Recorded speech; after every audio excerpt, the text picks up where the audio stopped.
What you do with your life is secondary. Some will build empires. Others will tend a quiet garden. But here's what the Buddha discovered. How you do what you do, that's primary.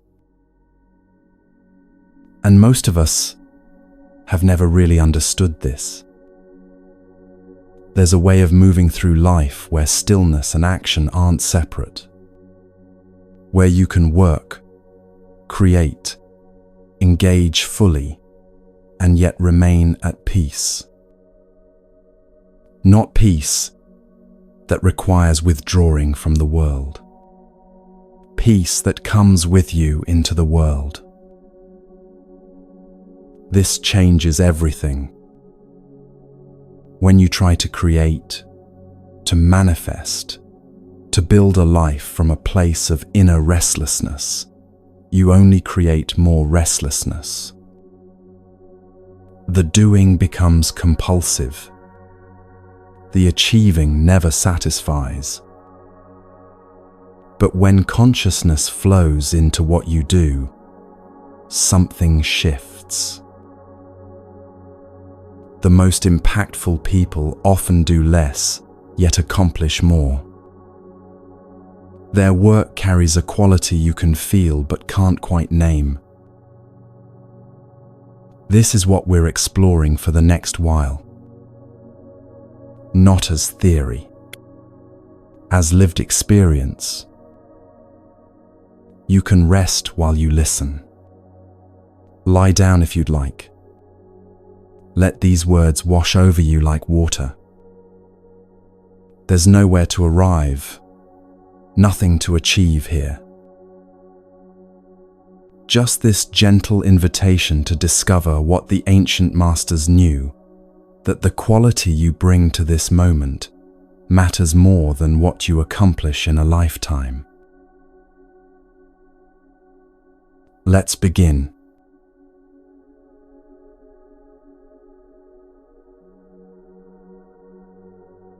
There was a man who had everything on his list. The corner office on the 42nd floor. Floor-to-ceiling windows overlooking the city. The luxury apartment in the right neighborhood. The recognition. Awards on the wall. His name in articles. Invitations to speak. He'd worked 20 years for this. Sacrificed relationships, health, countless evenings and weekends. But he'd made it. And at 3 a.m, he'd wake up, staring at the ceiling, feeling hollow. Not depressed exactly, not in crisis, just empty. And the question would come, quiet but insistent. What's next? Is this all there is? He'd get up, make coffee, check his phone, look at his calendar for the next achievement, the next milestone. Surely that one would feel different. But somewhere deep down, he already knew. This is what the Buddha called tanha, craving. Not just wanting things, but the desperate quality underneath. The sense that something is missing, that you're incomplete, and if you could just get that thing, achieve that goal, reach that destination, then finally, you'd be okay. Then finally, you could rest. But here's what happens. You get the thing. And for a moment, maybe a day, maybe a week, there's satisfaction. Relief. You did it. And then, so subtle you barely notice, the wanting returns. Now it's the next thing, the next level. Because the craving doesn't come from lacking the object, it comes from believing that you're incomplete. One achievement creates the next craving. You get promoted. Now you need the next promotion. You buy the car. Now you notice everyone else's car. You reach the goal. Now there's a bigger goal beyond it. The hunger feeds itself. The Buddha said something very simple about this. The root of suffering is attachment to desire. Not desire itself, but the attachment. The belief that your peace depends on getting what you want. The conviction that fulfillment is just one more achievement away. And listen, this isn't about making craving wrong. It's not about judging yourself for wanting things, for having ambitions, for trying to build a good life. We all do this. We've all been conditioned to believe that happiness comes from accumulating, achieving, becoming. The society we live in runs on this belief. Advertising exists to create craving where none existed. You're shown images designed to make you feel incomplete, then offered products to fill the gap. And it works, because underneath there is a sense of incompleteness. Something does feel missing. But what if the incompleteness isn't solved by adding more? What if it's solved by understanding why you feel incomplete in the first place? Our executive, one day, he was sitting in his office, looking out at the city, and he just stopped. Stopped pretending he was fine. Stopped reaching for the next thing to fill the void. And he felt it fully. The restlessness, the craving, the exhausting loop of it. Not trying to fix it, just seeing it clearly for the first time. That's when something shifted. Not dramatically. No lightning bolt of enlightenment. Just a quiet recognition. Oh, this is what I've been doing. Chasing the next thing to escape this feeling right now. Perhaps you've felt this restlessness too. Maybe not in a corner office. Maybe in a different circumstance entirely. But the pattern, wanting, getting, brief satisfaction, then wanting again. The sense that you're always reaching for something just beyond where you are. Always thinking, when I get there, then I'll be happy. When I achieve that, then I'll be enough. When I finally have that, then I can relax. But there never quite arrives, does it? There's always another there beyond it. The Buddha noticed something about human hearts. He saw that we're caught in this cycle, not because we're doing something wrong, but because we don't understand what we're actually hungry for. We think we're hungry for the corner office, the relationship, the recognition, the security. And yes, these things matter in the conventional world. They're not bad or wrong, but underneath the surface, hunger is a deeper one. A longing for something that can't be achieved or accumulated. A longing to finally be at peace with this moment, exactly as it is. To not need the next thing to be okay. To not need to become someone different to be complete.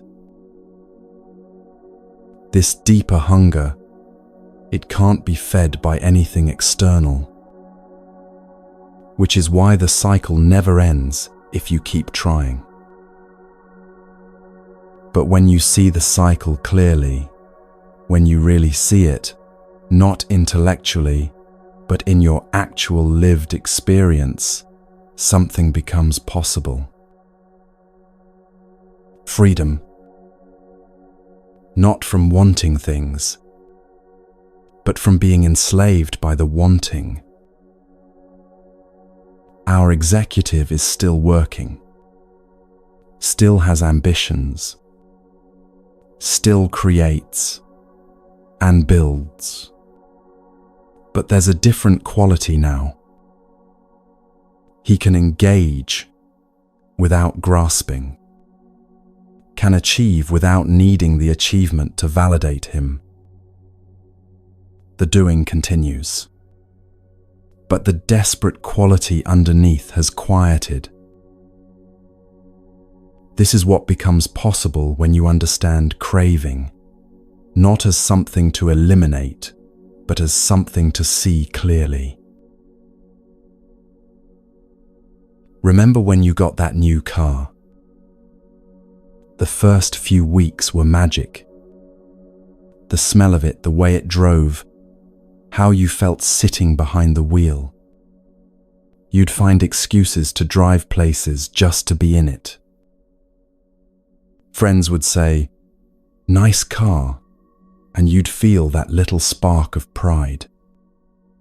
It meant something.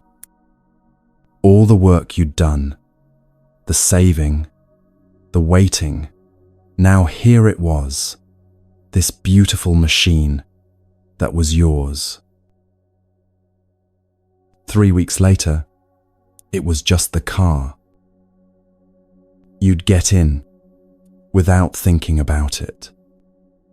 Drive to work on autopilot. The newness had evaporated. What once thrilled you had become invisible, ordinary, just another part of the day. And then it needed repair. Now suddenly, you noticed it again, but as an annoyance, an expense, something that should work but doesn't. Where did the joy go? Where did the satisfaction disappear to?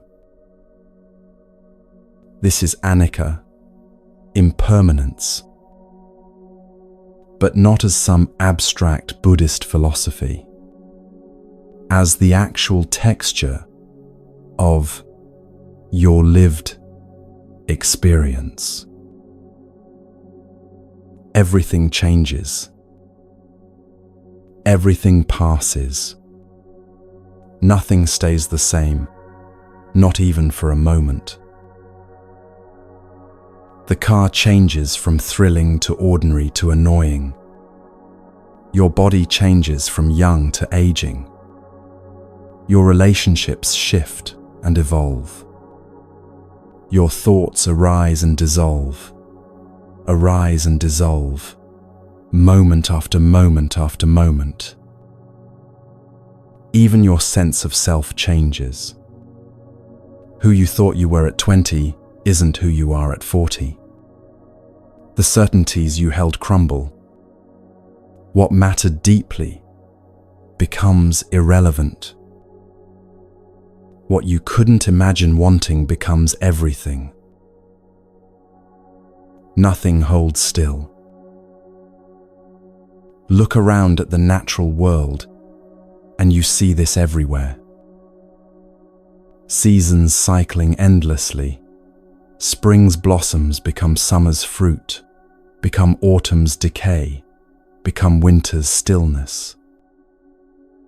Then spring again, but different trees, different flowers, nothing exactly repeating. Life forms emerging and disappearing. Civilizations rising and falling.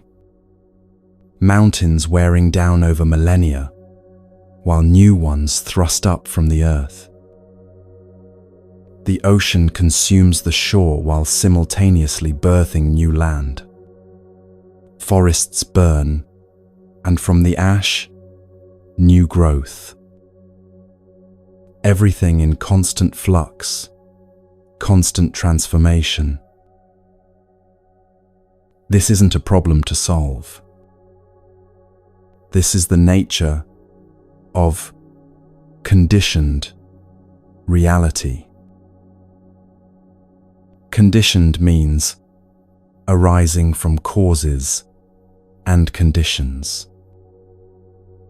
Your car exists because of countless causes: materials mined from earth, workers assembling parts, your decision to buy it, economic systems that made it affordable. Each of those causes arose from other causes. Nothing stands alone. Nothing exists independently.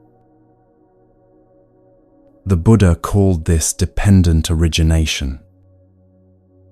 One thing leads to another, which leads to another. Nothing has an inherent, unchanging essence. Everything is a temporary meeting of conditions. When conditions change, and they always do, the thing changes, or ceases to exist entirely. Your body is like this. Cells dying and regenerating constantly. The body you had 7 years ago has been almost completely replaced at the cellular level. You're not the same physical form you were, yet somehow you call it my body, as if it's a permanent possession.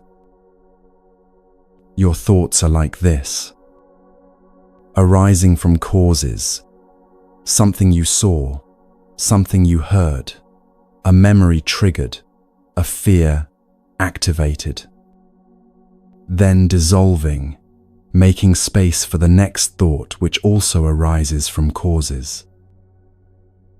An endless stream, nothing solid, nothing lasting. Even your relationships exist in flux. The person you love today isn't the same person you loved yesterday. They've changed. You've changed. The dynamic between you shifts moment to moment. Trying to freeze it in place, trying to make it permanent, creates suffering. And yet, we spend our entire lives trying to make things permanent. We try to hold on to pleasure, push away pain. We accumulate possessions as if we could take them with us. We build identities and defend them fiercely. We cling to youth, to health, to how things used to be. It's exhausting, because you're fighting against the fundamental nature of reality itself. You're trying to make the impermanent permanent.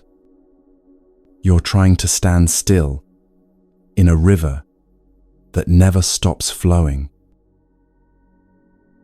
And this is where the suffering comes from.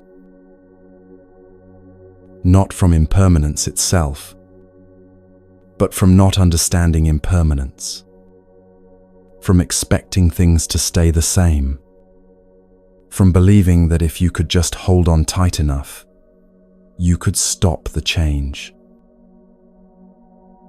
You can't. Nobody can.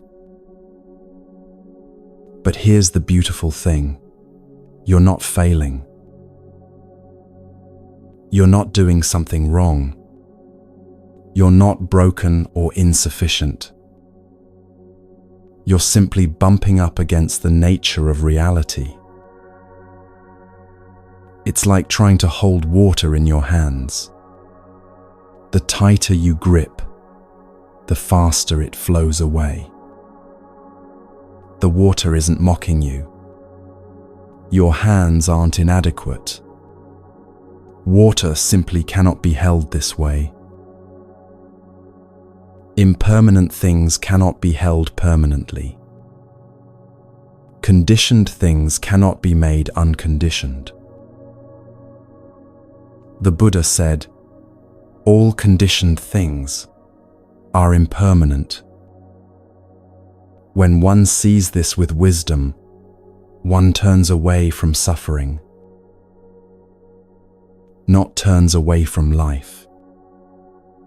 Turns away from the suffering that comes from misunderstanding life. When you really see impermanence, not just think about it, but see it directly in your experience, something relaxes. You stop trying to make permanent what cannot be permanent. You stop demanding that this moment last forever. You stop clinging to what's already leaving. And paradoxically, this is when you can actually enjoy things. When you're not desperately trying to hold on to them. When you can let them be what they are. Temporary, precious, here now, and soon gone. The new car can be enjoyed for exactly what it is. A temporary arrangement of metal and glass that serves a purpose for a while. When it breaks, it breaks.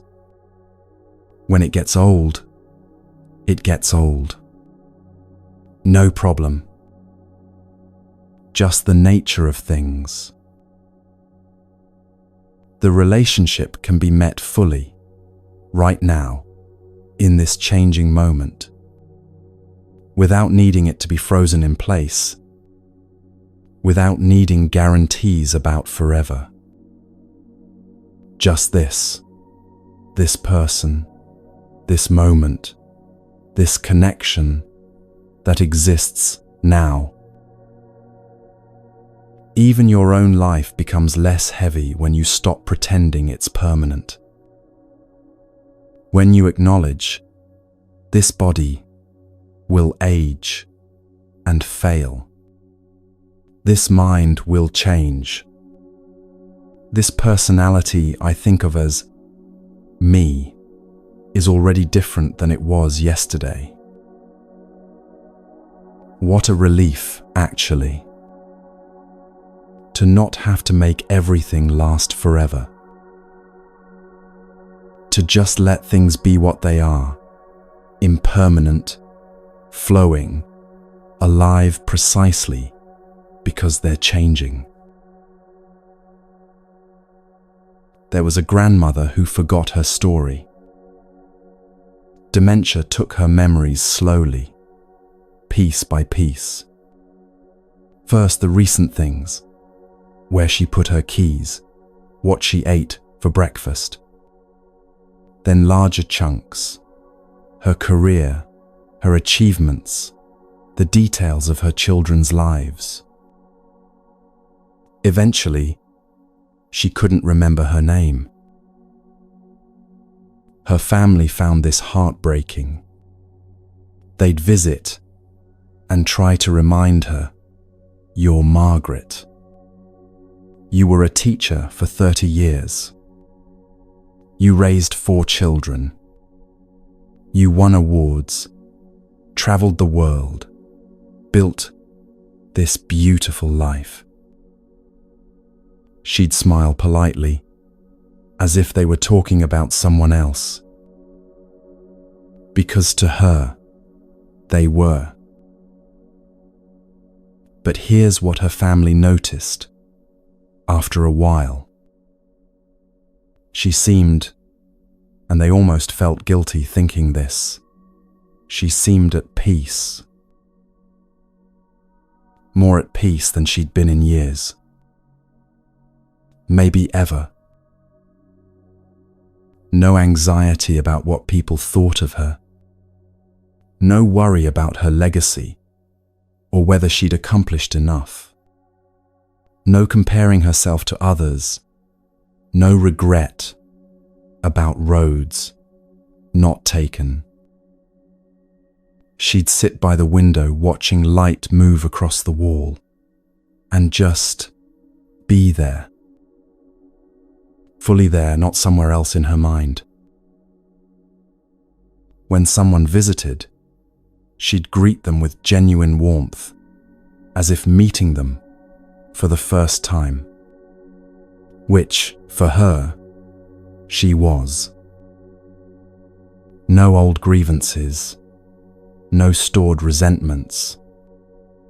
Just this moment, this person, this connection. Her family thought it was tragic. She thought, to the extent she thought about it at all, she was free. Now, no one is romanticizing dementia. It's a real condition that causes real suffering for everyone involved. But there's something to learn from this story. Who are you when you can't remember who you've been? Take a moment with that question. Really feel into it. If right now you couldn't remember your past, your achievements, your failures, your identity, your whole story, what would be left?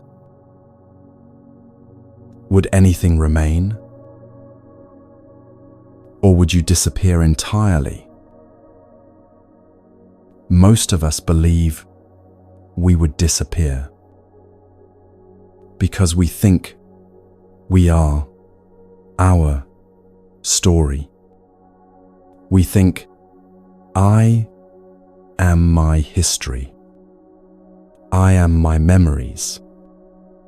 I am this name, this face, this accumulated past. The Buddha looked at this very carefully and saw something radical.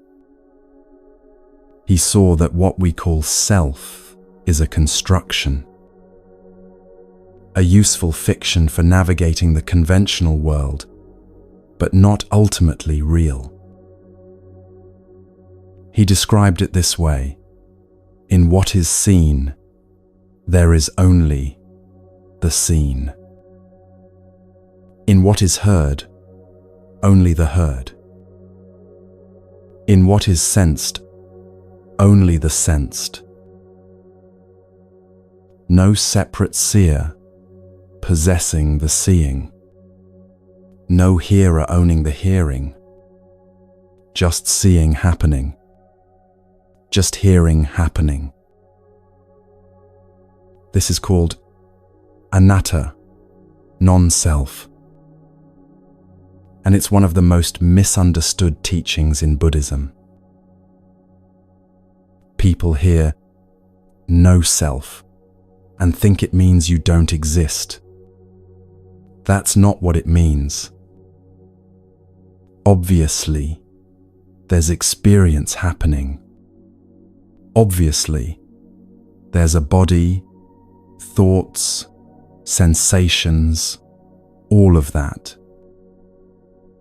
What doesn't exist is a separate, permanent, independent entity having these experiences.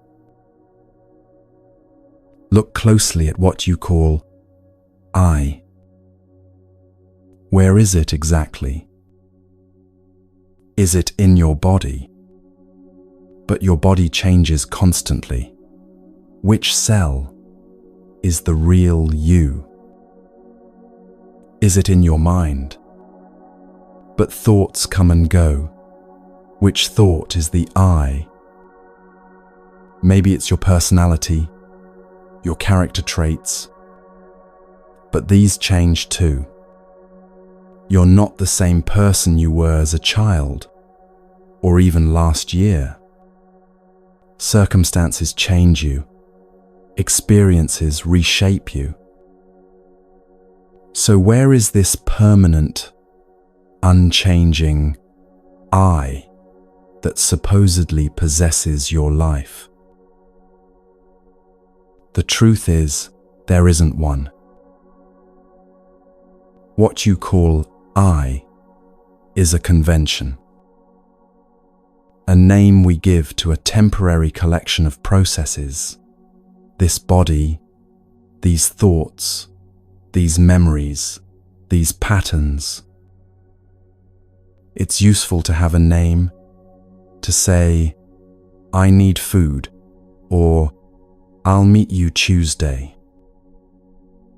But when you believe this convention is ultimately real, when you believe there's a separate you that has a life, that's when suffering begins.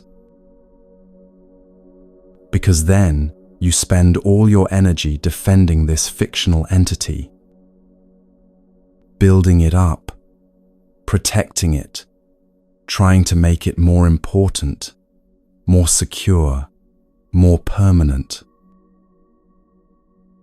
My achievements, my reputation, my possessions, my views, my opinions, my identity, all of it needing constant maintenance, constant protection.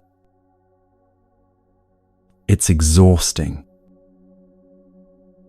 And here's the deepest irony.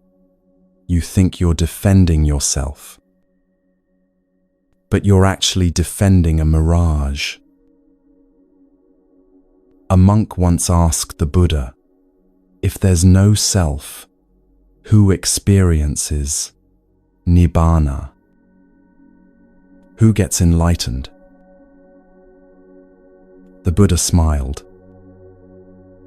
The question itself assumes what isn't there. There's no separate who to experience anything.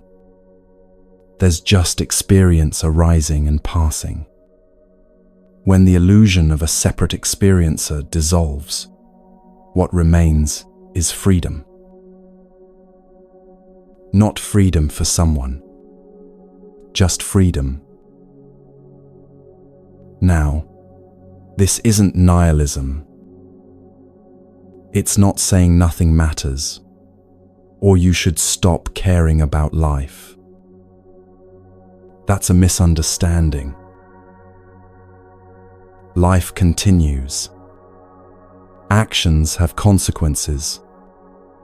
Kindness matters. Cruelty matters. You still function, still engage, still have relationships and responsibilities. But you're not carrying around this heavy burden of being somebody anymore. You're not constantly asking, am I enough? Do they like me? Am I impressive? Am I safe? All these questions assume there's a separate me that needs validating, protecting, improving. When you see through that assumption, when you really see through it, there's a lightness. Our grandmother by the window, she wasn't enlightened because she had dementia. But accidentally, the disease had removed the weight of identity. And what remained was just this: presence, awareness, being. No story, about who she was. No worry about who she should be. Just life flowing through this form, moment by moment.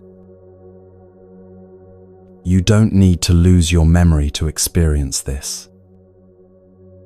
You just need to stop believing so completely in the story of me and my life. What if, just for a moment, you didn't carry the weight of being somebody? Not as a philosophy, not as something to figure out intellectually, but as an actual experiment, right now. Let go of your history. Let go of what you've achieved or failed to achieve. Let go of your name, your roles, your identity. Let go of the story you've been telling yourself about who you are. What remains? Really, what remains?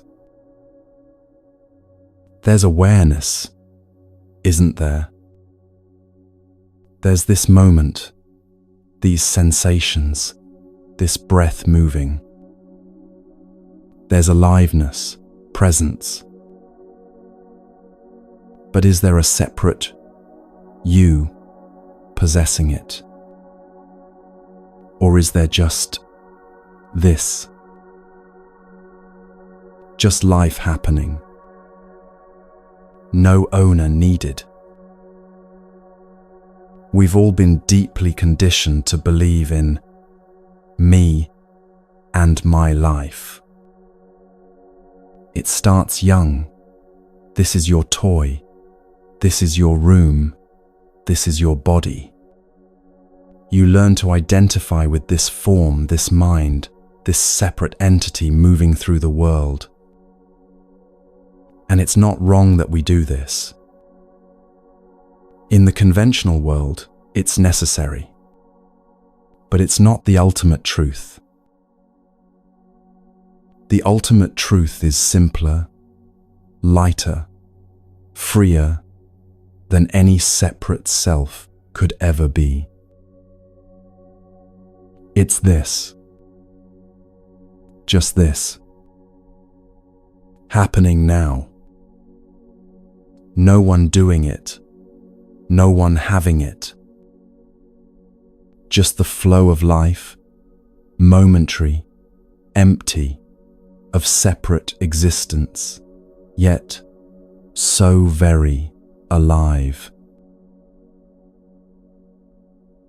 When you touch this understanding, even briefly, even partially, something falls away. Not your capacity to function, not your ability to care, to love, to engage, but the burden, the heaviness of maintaining and defending a self that was never really there. And what remains is surprisingly simple. Peace. Right here. Not because you've achieved it, but because you've stopped creating its opposite.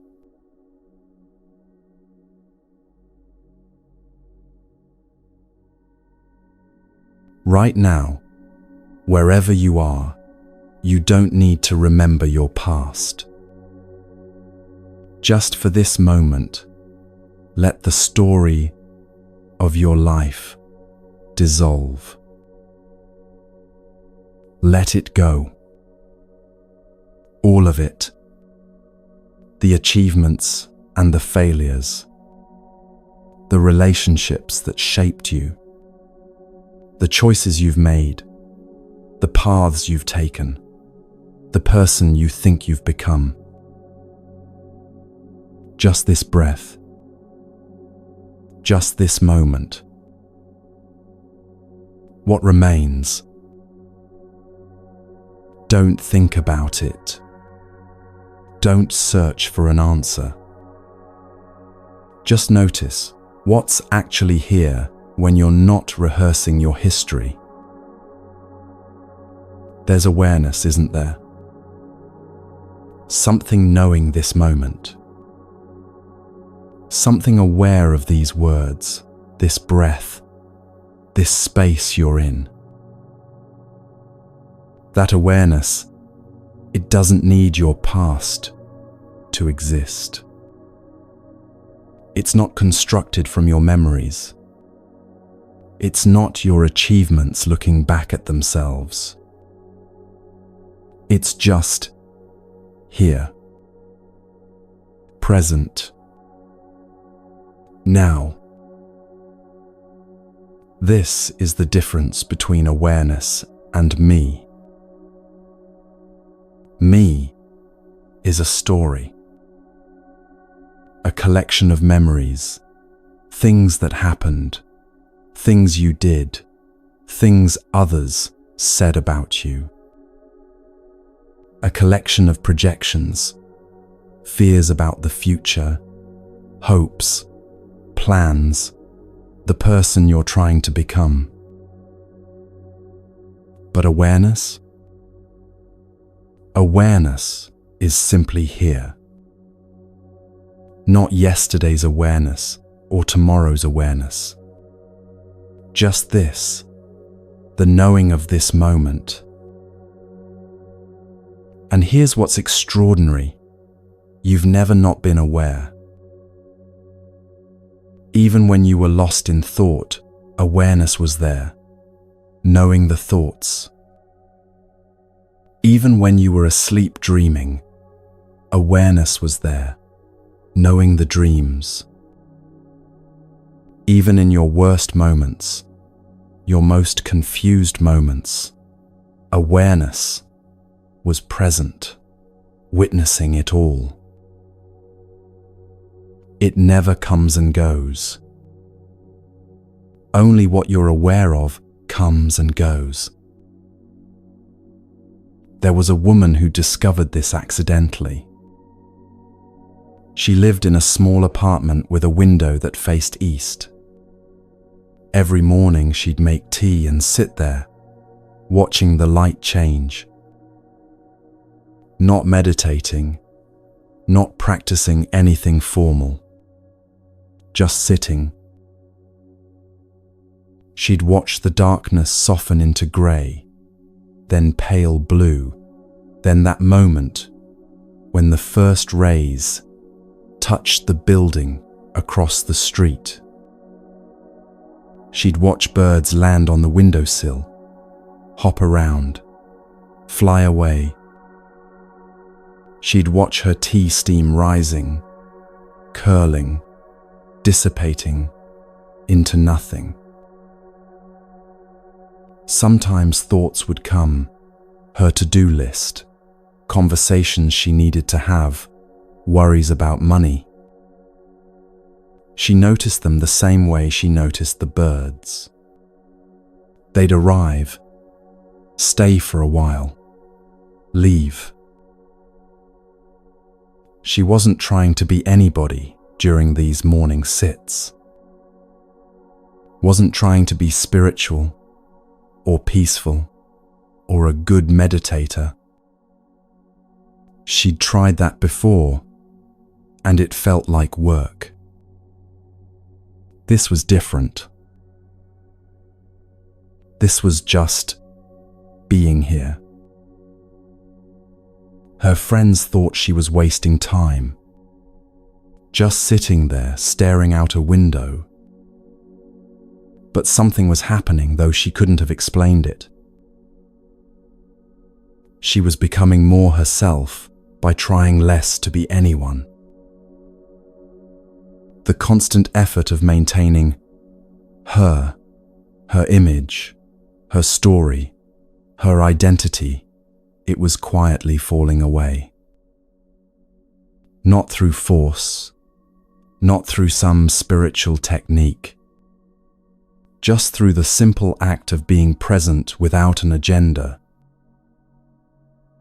And what remained was this spaciousness, this awareness that had always been here, but that she'd been too busy being somebody to notice. The Buddha said something radical about this. He said, "There is no self in what is seen, heard, sensed, or cognized. Just seeing, just hearing, just sensing. No separate seer, hearer, sensor, standing apart from the experience." This sounds like a riddle, doesn't it? How can there be seeing without a seer? How can there be experience without an experiencer? But what's your actual experience right now? Don't think about it. Watch it. Is there really a separate you standing back, observing? Or is there just this? Just awareness and what's arising in awareness, not two things, but one seamless flow.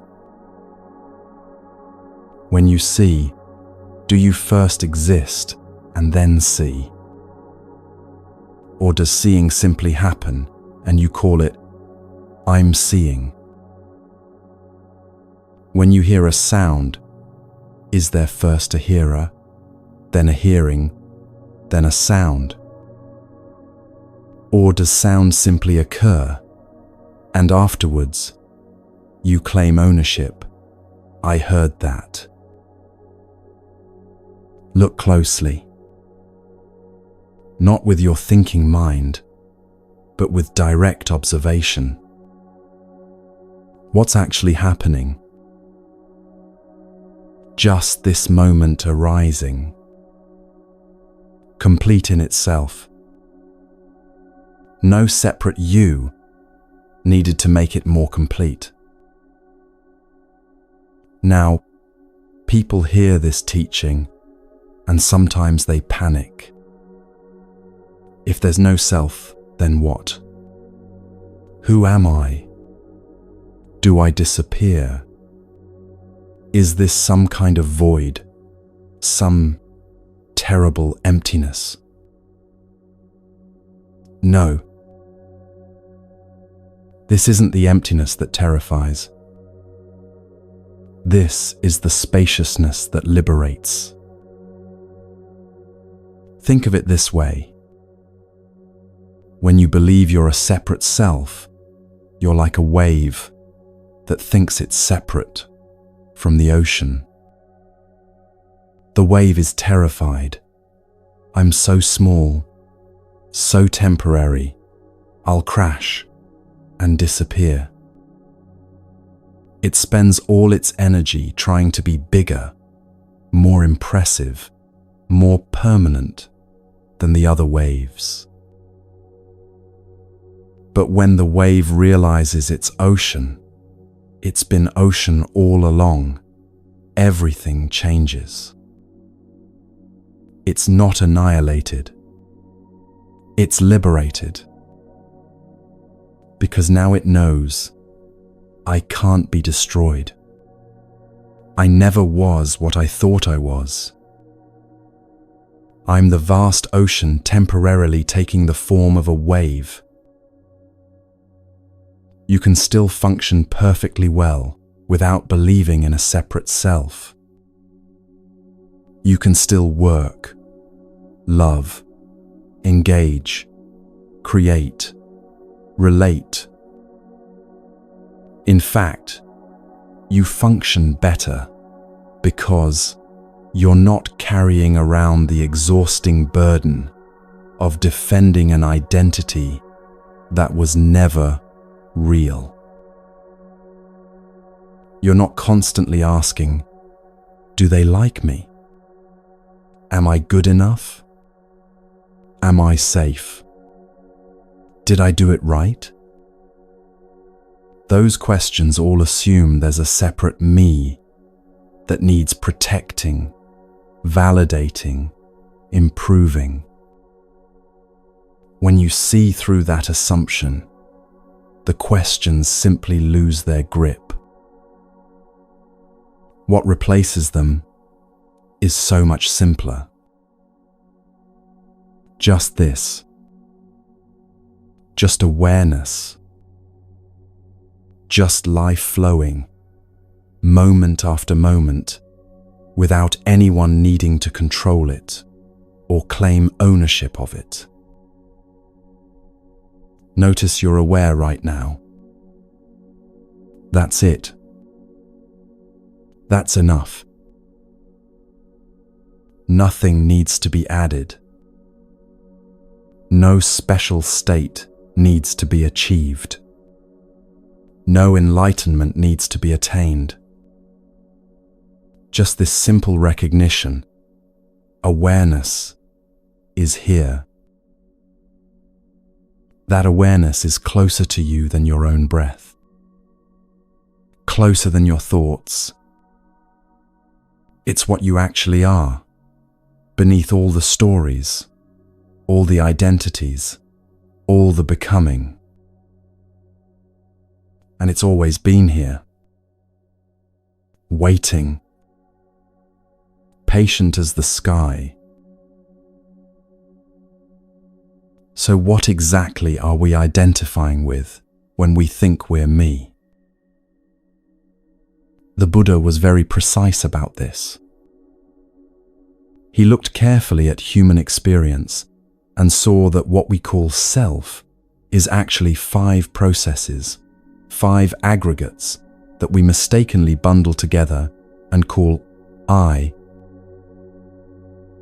First, there's form. Rupa. This physical body. This face you see in the mirror. These hands. This shape, moving through space. Second, there's feeling. Vedana. Not emotions, but something more basic, the feeling tone of every experience. Pleasant, unpleasant, or neutral. Every single moment has one of these 3 qualities. Third, there's perception. Sana. The recognizing, the labeling, the categorizing. You see a shape and perceive tree. You hear a sound and perceive car. You smell something and perceive coffee. Fourth, there's mental formations. Sankhara. This is the big one. All your habits, reactions, conditioning, the entire structure of what you think of as your personality. Your likes and dislikes, your patterns of thinking, your automatic responses. And fifth, there's consciousness. Vijnana. The knowing of experience. The awareness that something is happening. These 5 aggregates, form, feeling, perception, mental formations, consciousness, they're constantly arising and passing, changing every moment. And we grab onto them and say, this is me. This is mine. This is who I am. But watch closely. Are any of these things permanent? Your body is changing constantly. Cells dying, new ones forming, aging, shifting. Is that really you? Feelings arise, and pass away. Pleasant becomes unpleasant, becomes neutral, becomes pleasant again. Which feeling is the real you? Perceptions change based on conditions. What you perceive depends on your state, your history, your conditioning. Is that stable enough to be you? Mental formations, your personality, your habits, they shift over time. You're not the same person you were 10 years ago, or even yesterday. So which version is the real you? Even consciousness itself arises depending on conditions. I consciousness arises when I meets form. Ear consciousness arises when ear meets sound. When the conditions aren't there, that particular consciousness isn't there. So if all 5 aggregates are impermanent, constantly changing, dependent on conditions, where exactly is this self you're so sure exists? There was an actor who learned this the hard way. He landed a role playing a villain, a cruel, angry character who hurt everyone around him. It was the biggest part of his career, and he threw himself into it completely. But something strange started happening. Off stage, away from the cameras, he noticed himself becoming irritable, short-tempered, quick to anger at small things. His partner mentioned it. "You're different lately," she said. "Harder somehow." He dismissed it at first. Just stress from work. But then he'd catch himself thinking the way his character thought, speaking in his character's harsh tone, even when he wasn't performing. The character's anger had become his anger. The character's cruelty was leaking into his actual life. One day between takes, sitting alone, he had a sudden clear seeing. I'm not this. The anger, the harshness, these were aggregates he was performing. Mental formations he was temporarily embodying for a role. But somewhere along the way, he'd started identifying with them. Started believing they were him. In that moment, he saw how fluid it all was. How he could put on these patterns like a costume and take them off again. How none of it was solid, none of it was permanent, none of it was truly his. Just aggregates arising, aggregates passing, and the space of awareness in which it all appeared. This is what the Buddha was pointing to. All day long, aggregates are arising and passing. A thought appears, I'm not good enough. That's a mental formation. Where did it come from? Conditioning, past experiences, words someone said to you years ago. It arises based on causes. It will pass when conditions change. But if you identify with it, if you say, I am not good enough, now you're suffering. Because you've taken a temporary mental formation and claimed it as your identity. A feeling arises, anxiety, tightness in the chest, racing thoughts. This is Vedana, unpleasant feeling tone, combined with sankhara, habitual reactions to that feeling tone. But if you identify with it, I am anxious, I am an anxious person, now you're stuck. Because you've turned a passing phenomenon into who you are. Can you watch it differently? Oh, anxiety is here. Just noticing. Not I am anxious, but anxiety is present. Watch it arise. Watch it peak. Watch it fade. Because it will fade. Everything does. And then maybe peace comes. Or maybe boredom. Or maybe hunger. Just more aggregates, arising and passing, like weather moving through a vast open sky. The sky doesn't identify with the weather. It doesn't say, I am cloudy, or I am sunny. It just lets weather pass through. What if you could be like that?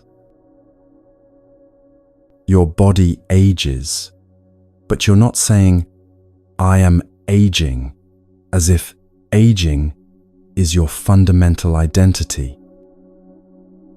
You're watching, oh, the body aggregate is changing. Form is following its nature. A thought passes, but you're not saying, I think this, as if you and the thought are the same thing. You're noticing, oh, a thought has arisen. Mental formation appearing and dissolving. A feeling surges, anger, joy, sadness, but you're not saying, I am angry, I am joyful, I am sad. You're observing, oh, this feeling tone is present now. It arose from causes. It will pass when conditions change. This is what the Buddha meant when he said, clinging to any aggregate as me or mine creates suffering. Not the aggregates themselves. Those are just natural processes. But the grasping, the identifying, the claiming of ownership, that's where the suffering comes from. Because when you believe the aggregates are you, then you have to defend them, control them, improve them, constantly. When your body changes, you suffer because you are changing. When your thoughts are negative, you suffer because you are negative. When your feelings are painful, you suffer because you are in pain. But what if you're not any of these things? What if you're the space in which they all arise? Not trying to stop them, that's just more grasping. Not trying to perfect them, that's more identification. Just watching them arise and pass, like waves on an ocean that you're not. The exhaustion you feel sometimes, that constant tiredness that sleep doesn't fix, a lot of it comes from this. From trying to hold together a self that's made of changing parts. It's like trying to freeze a river. The river is flowing, that's its nature, but you keep trying to make it hold still so you can point and say, "There. That's me. That's who I am." It can't be done. And the effort is exhausting. But when you stop, when you just let the aggregates do what they do, arise and pass without claiming ownership, there's a lightness. You're still here. Life continues. But you're not carrying the weight of being somebody anymore. You're not any of these changing things. You're the awareness in which they appear. The vast spaciousness that has room for all of it. The pleasant and unpleasant.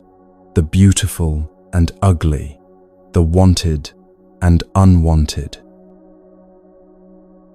And that spaciousness, it never gets tired. It never gets overwhelmed. Because it's not made of anything that can be exhausted. It simply is.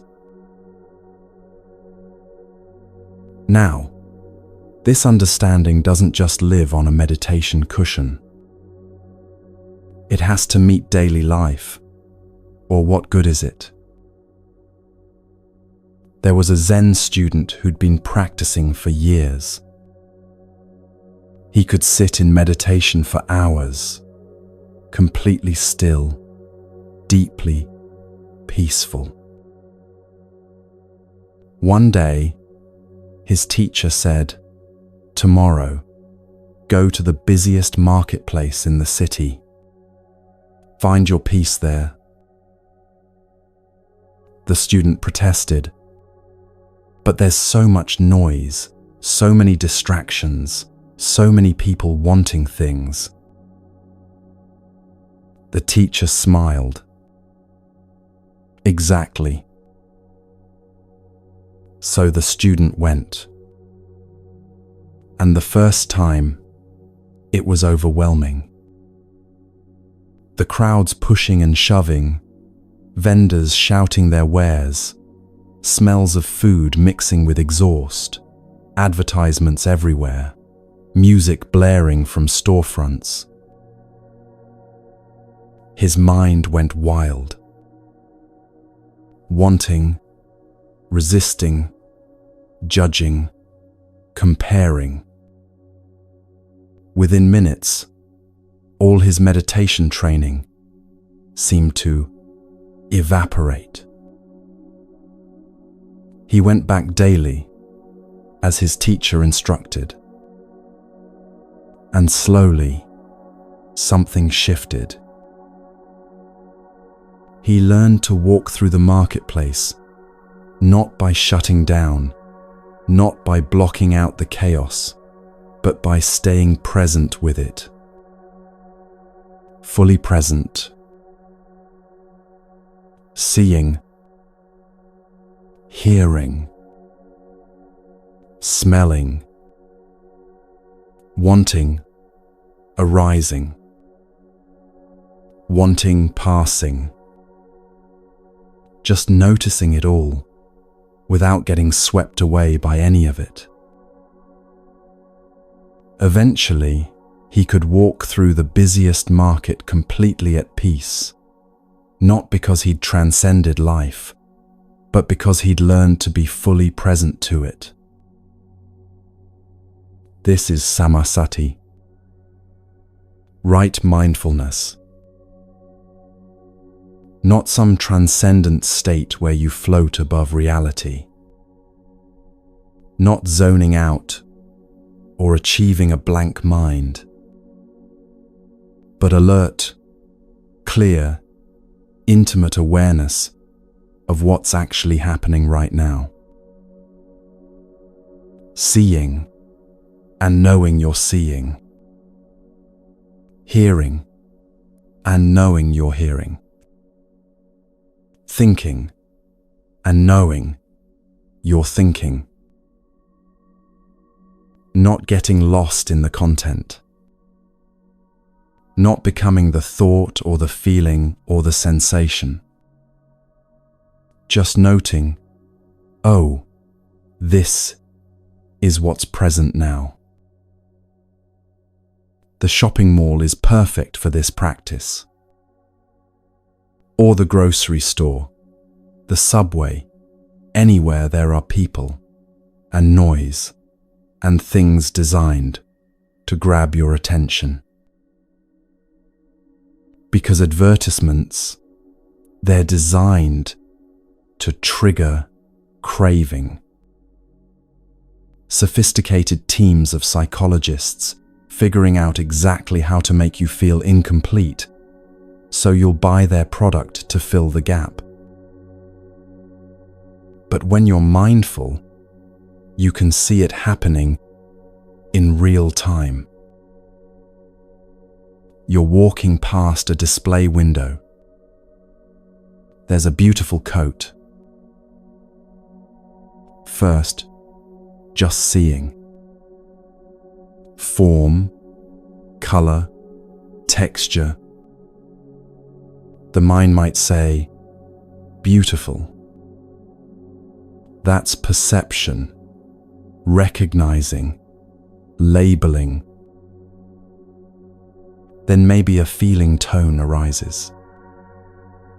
Pleasant. A little tug in the chest, a leaning toward. And then, here's where it gets interesting, then comes the thought, I want that. And right behind it, I should have that. And then, if I had that coat, I'd feel confident, attractive, complete. Can you catch it right there? Can you see the whole chain? Seeing, pleasant feeling tone, wanting arising, story building. And here's the key. You don't have to act on it. You don't have to push it away either. You just notice, oh, craving is here. Not I want that coat, but wanting is present. There's a huge difference. One makes you the wanting. Now you have to do something about it, or you'll suffer. The other just observes the wanting as a temporary visitor in awareness. And when you just observe, without getting swept into it, without becoming it, something remarkable happens. The wanting peaks, and then it fades, all on its own. You don't have to make it fade. You don't have to fight it. It just follows its nature, arising and passing away. You keep walking. The coat is behind you now. The wanting is gone. No suffering, no problem. This is freedom. Not freedom from wanting. Wanting will arise. It's natural. But freedom from being enslaved by the wanting. The same with aversion. You're in a crowded place. Someone pushes past you rudely. Contact happens. Body bumped. Balance disturbed. Unpleasant feeling tone arises. And then the mind jumps in. How rude. They should watch where they're going. People these days have no consideration. The whole storm of aversion building from one moment of unpleasant contact. But if you're mindful, you catch it. You feel the body bump. Notice the unpleasant sensation. Watch the irritation start to arise. And you just note, oh, aversion is here. You don't have to act on it. You don't have to suppress it either. Just see it. See how it arises based on conditions. See how it will pass when conditions change. And sure enough, it does pass.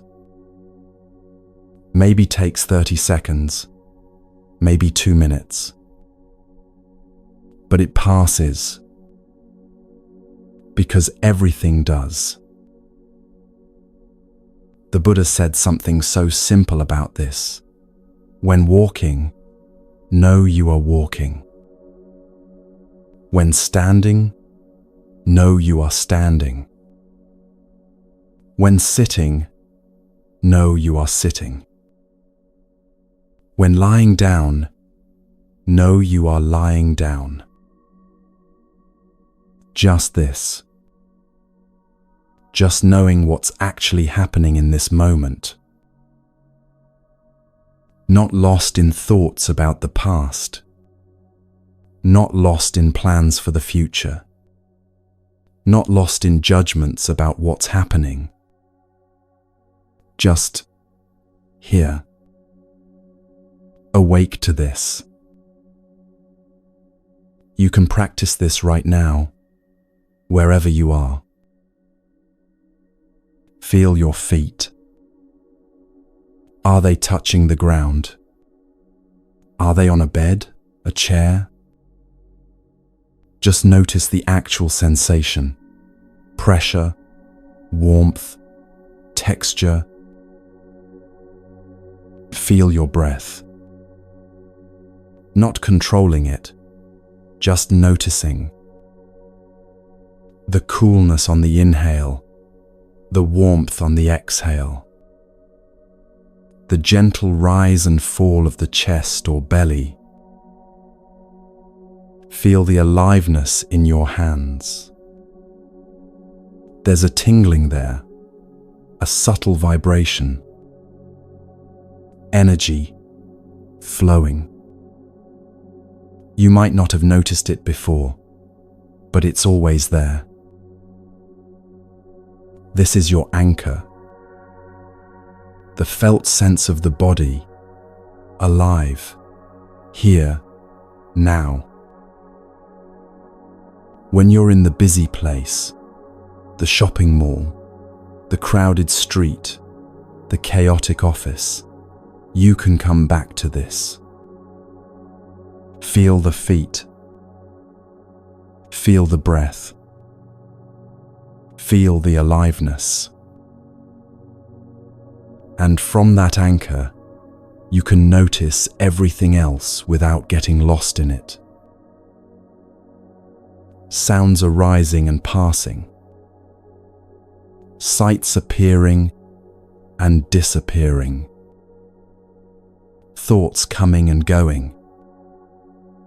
Feelings surging and subsiding. All of it just weather in awareness. None of it a problem. None of it requiring you to do anything other than be present with it. This isn't transcending life. This is being fully alive to life. Not somewhere else, wishing you were on a meditation retreat. But right here, in the midst of ordinary chaos, finding the peace that doesn't depend on circumstances being different. Next time you're in a busy place, try this. Just for 5 minutes. Don't judge yourself if your mind wanders. It will. Don't try to force calm. That's just more doing. Just notice. Notice seeing, hearing, thinking, feeling. Notice wanting arising, aversion arising. Notice how it all comes and goes like waves. And notice the space in which it's all happening. That quiet awareness that's always here, always steady, never disturbed by what passes through it. That's the secret. Mindfulness itself is peaceful, regardless of what you're being mindful of. You don't have to be in a quiet room to find peace. You don't have to wait until conditions are perfect. Peace is in the quality of attention you bring, not in what you're paying attention to. There's a story about an artist that reveals something important about all this. She'd worked on a painting for months, poured everything into it, her skill, her vision, her heart. It was the best thing she'd ever created. She displayed it at a gallery. People came, offered praise, admired the technique and the depth of feeling in it. She felt proud, satisfied. This painting, it meant something. It was proof of her talent, her value as an artist. One night, someone broke into the gallery and stole it. When she got the call, there was a moment before the reaction kicked in. A moment of just receiving the information. The painting is gone. And then, here's what matters. Her reaction revealed everything. Was there peace or devastation? For her, honestly, it was devastation at first. Anger, grief, a sense of violation. That painting was hers. It represented months of her life. Someone had taken something precious from her. She sat with these feelings for days. Let them move through her without pushing them away. And gradually, something became clear. She'd been attached, not just to the physical painting, to what it meant about her, to the identity it confirmed. I am a talented artist. To the security it promised. I can create valuable things. She'd been clinging to it as proof of her worth. And the theft, unwelcome as it was, showed her the clinging, made it impossible to ignore. This is what the Buddha called upadana, clinging. We don't usually know what we're attached to until it's gone. You might think you're not attached to your phone. It's just a tool, right? But watch what happens if you lose it. Notice the panic, the sense of being cut off, incomplete. You might think you're not attached to your appearance. It's superficial. You know that. But watch what happens when you catch an unflattering reflection or someone comments on how you've aged. Notice the sting, the defensiveness. The burglar becomes an unexpected teacher. Loss reveals what we've been gripping without realizing it. There's a difference between appreciation and clinging. Appreciation says, "This is beautiful while it's here. I'm grateful for this moment with it." When it goes, as all things do, I'll be grateful it was here at all. Clinging says, "This is mine. It completes me. I need it. If I lose it, something essential will be taken from me." One is open-handed. The other is a closed fist.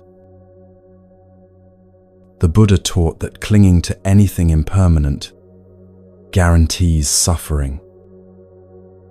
Not might cause suffering, guarantees it. Because everything impermanent will change or go away. That's what impermanent means. So if your peace depends on holding on to it, you're setting yourself up for inevitable pain. He described 4 kinds of clinging. 4 ways we grip what cannot be held. First, clinging to sensual pleasures. The taste, the touch, the sight, the sound, the feeling we want to repeat forever. But it fades, doesn't it? The chocolate loses its intensity by the 3rd bite. The song you loved becomes background noise after the 100th listen. Pleasant sensations arise and pass. Trying to hold them is like trying to hold smoke. Second, clinging to views and opinions. How tightly we grip our beliefs about how things should be, what's right and wrong, what's true and false. We'd rather be right than at peace. We'd rather defend our position than see clearly. And when reality doesn't match our views, we suffer. Third, clinging to rites and rituals. The belief that if we just perform the right practices, say the right words, follow the right steps, we'll be saved.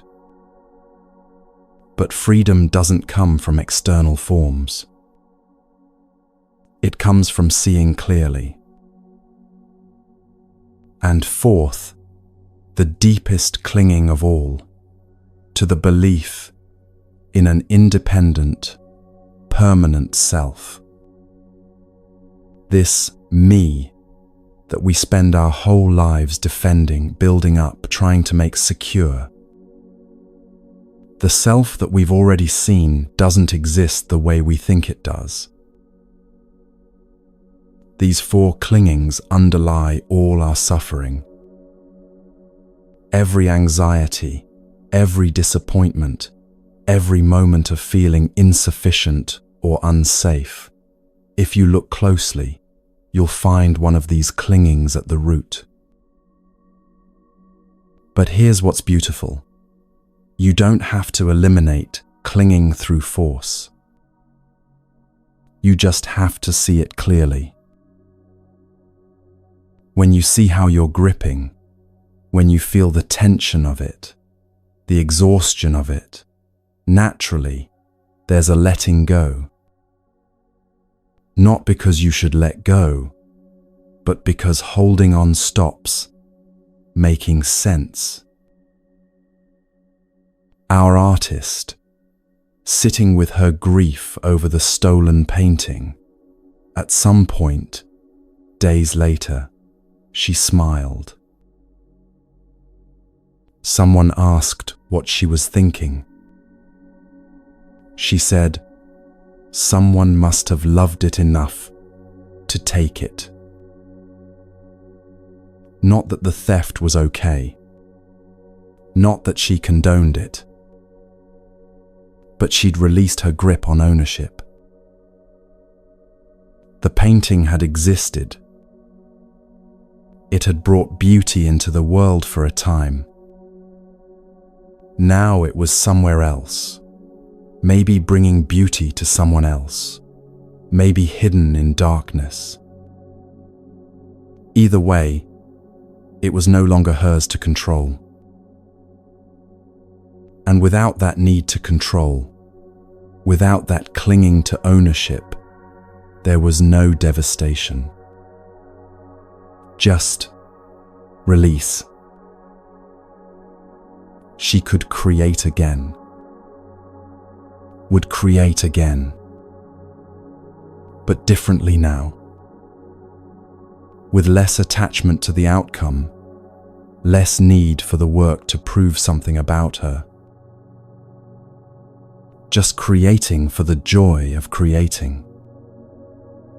And whatever happened to the creation after that, well, everything is temporary anyway. So right now in your own life, what are you gripping tightly? Maybe it's a relationship you're terrified of losing. Maybe it's a certain image you're desperate to maintain. Maybe it's security, control, the illusion that you can make things permanent if you just hold on hard enough. Notice it. Not to judge yourself. Clinging is what we all do when we forget the nature of reality. Just notice the sensation of it. Feel how tiring it is to grip so tightly. Feel the fear underneath. If I let go, I'll lose everything. And then, just as an experiment, what if you held it a little more gently? Not throwing it away. Not pretending you don't care. Just holding it the way you'd hold water in your cupped hands.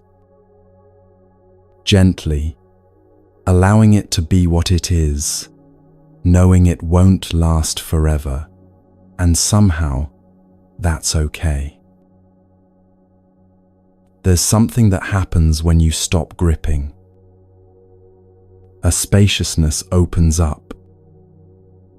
Not emptiness in the scary sense, spaciousness in the liberating sense. Room to breathe. Room for things to be as they are. Room for life to flow without you constantly trying to control its course. And in that spaciousness, you can actually enjoy what's here. Really enjoy it, without the shadow of fear that you'll lose it.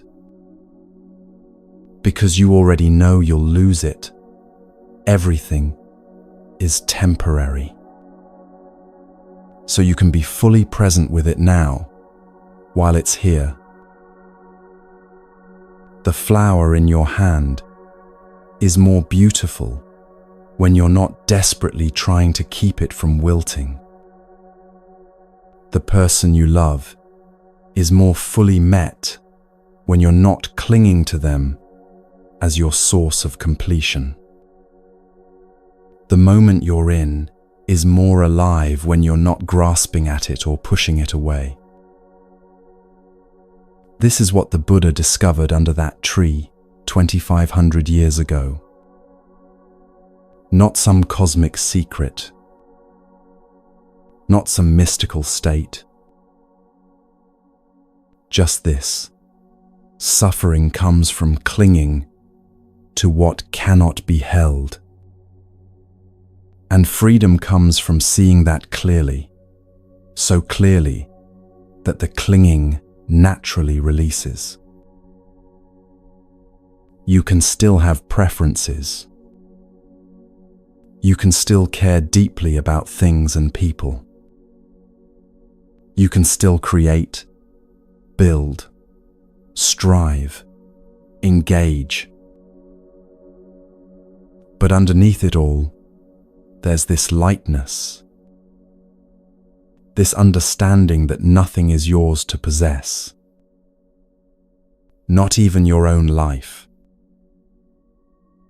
It's all borrowed for a brief time, all temporary, all flowing through like water through your fingers.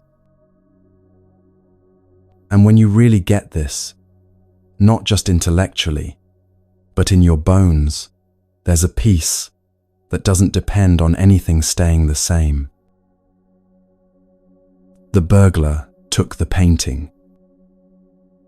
Life takes everything eventually. Your youth, your health, your certainties, the people you love, your very breath. But it can't take what you actually are.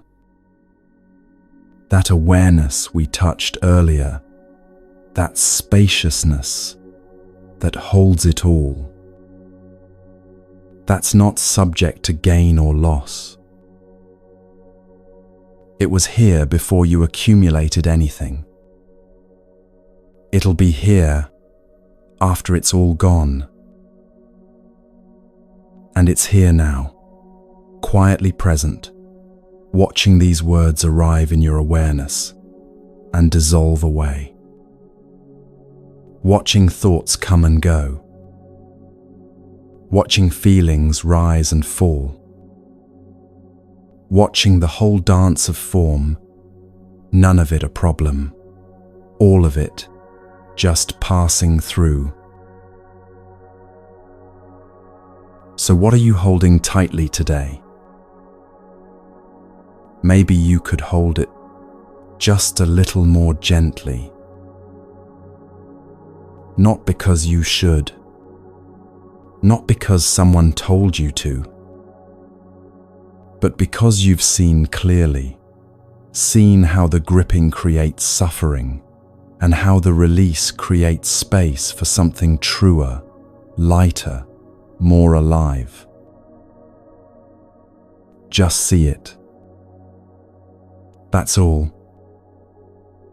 The seeing itself does the work.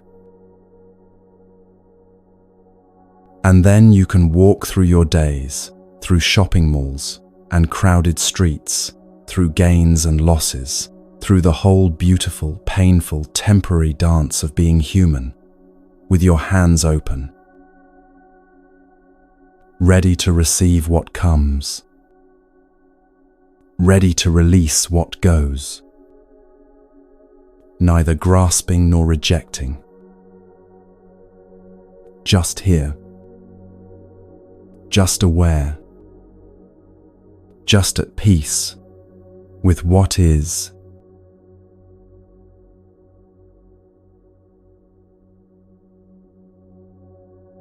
There was a man who conquered nations. One by one, he expanded his empire, armies marching across borders, flags planted in foreign soil, territories claimed in his name. Each victory was supposed to be the one that brought lasting satisfaction. After the first conquest, there was euphoria, celebration, recognition, the thrill of achievement.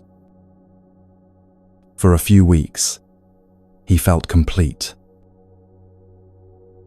But then new concerns arose. How to maintain control of this territory? How to defend these new borders? What about the neighboring kingdom? Were they a threat now? So he conquered the neighboring kingdom. And the pattern repeated. Brief satisfaction, then new anxieties. More territory meant more complexity, managing resources, navigating politics, defending longer borders against more enemies. The empire grew, and so did the problems. More wealth, but more people wanting it.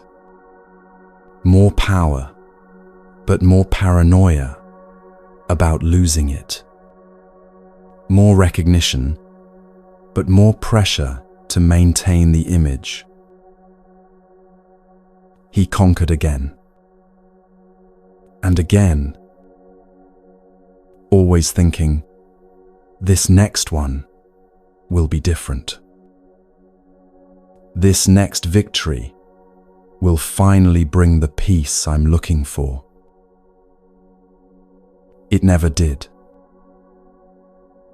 On his deathbed, surrounded by the spoils of a lifetime of conquest, he whispered to no one in particular, what was it all for? The Buddha saw this pattern everywhere he looked. Not just in empire builders, but in every human heart.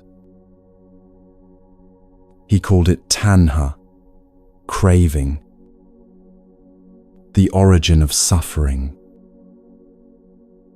Not desire itself, but the quality underneath desire. The grasping, the belief that your peace depends on getting what you want, or avoiding what you don't want. 3 flavors of this craving, he said. I must have this to be complete. Craving for sensual pleasure, for possessions, for experiences that will finally fill the void. I must avoid this to be safe. Craving to escape pain, to eliminate discomfort, to make unpleasant things disappear. I must become this to be worthy. Craving to be someone different, someone better, someone who's finally good enough.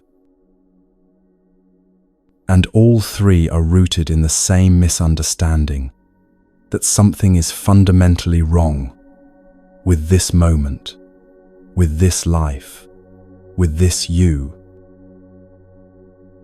So you reach for the next thing, the next achievement, the next relationship, the next level of success or spiritual attainment, believing that will fix what's wrong.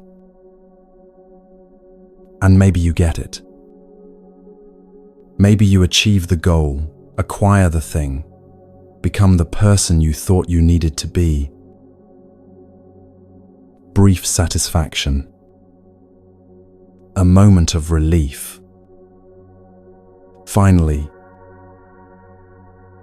And then, so subtle, you might not notice, the wanting returns. Now it's the next thing. Now there's a new gap to fill, a new goal to reach, a new way. You're still not quite enough. The loop is exhausting. Want, get, brief satisfaction, want again. Like drinking salt water to quench your thirst, Each drink creates more thirst. Look at human history through this lens, and you see it everywhere. Wars fought over resources because more will make us secure. Exploitation of people and planet because accumulation will make us complete. Endless consumption because the next purchase will finally satisfy. Not because humans are evil. Not because we're fundamentally flawed.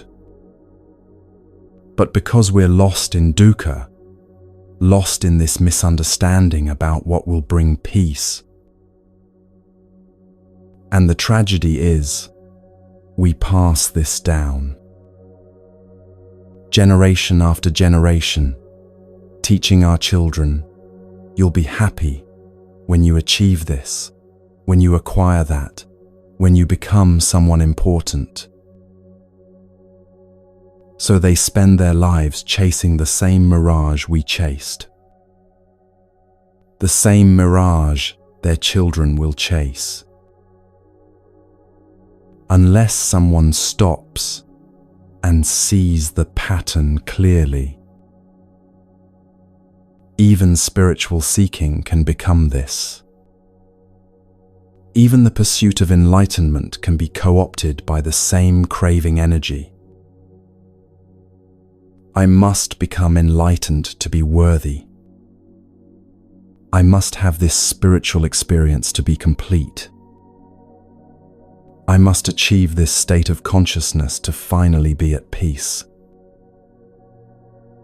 Same pattern, different content. The ego trying to use spirituality to complete itself. This is why manifesting teachings can sometimes perpetuate suffering rather than end it.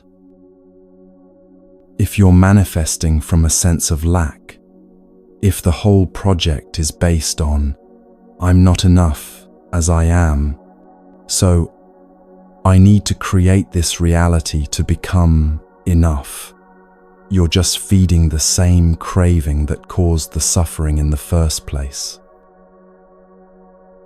The thing you manifest might arrive, but the sense of lack won't disappear. Because the lack was never really about the missing thing.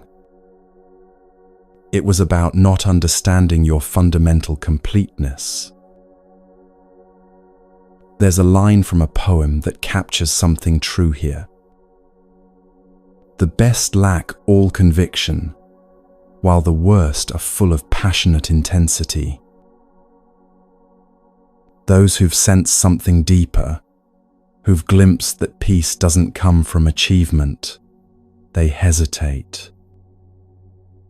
They're not sure anymore that blind striving is the answer. They've lost conviction in the old game. Meanwhile, those completely identified with form, completely convinced that accumulation equals happiness, they charge ahead with passionate intensity. Building empires, conquering territories, manifesting realities, sure that this time, finally, it will be enough. Neither position is wrong. Exactly.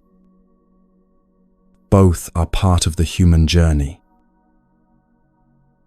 But there's a third possibility the poem doesn't mention. A way of engaging that's neither hesitant nor frantically intense. Action that comes from understanding, not from craving. Creation that flows from wholeness, not from trying to complete yourself. This is what the Buddha was pointing toward. Not the end of action, but the transformation of why and how we act.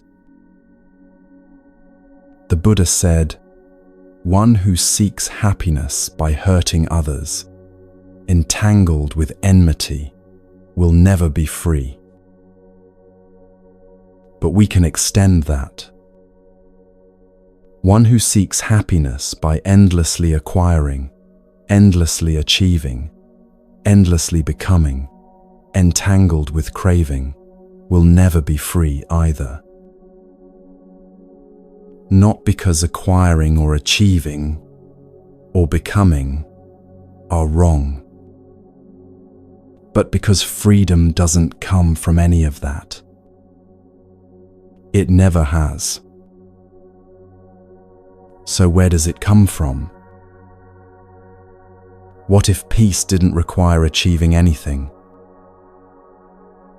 What if it was already here, and what's needed isn't more striving, but a different kind of seeing?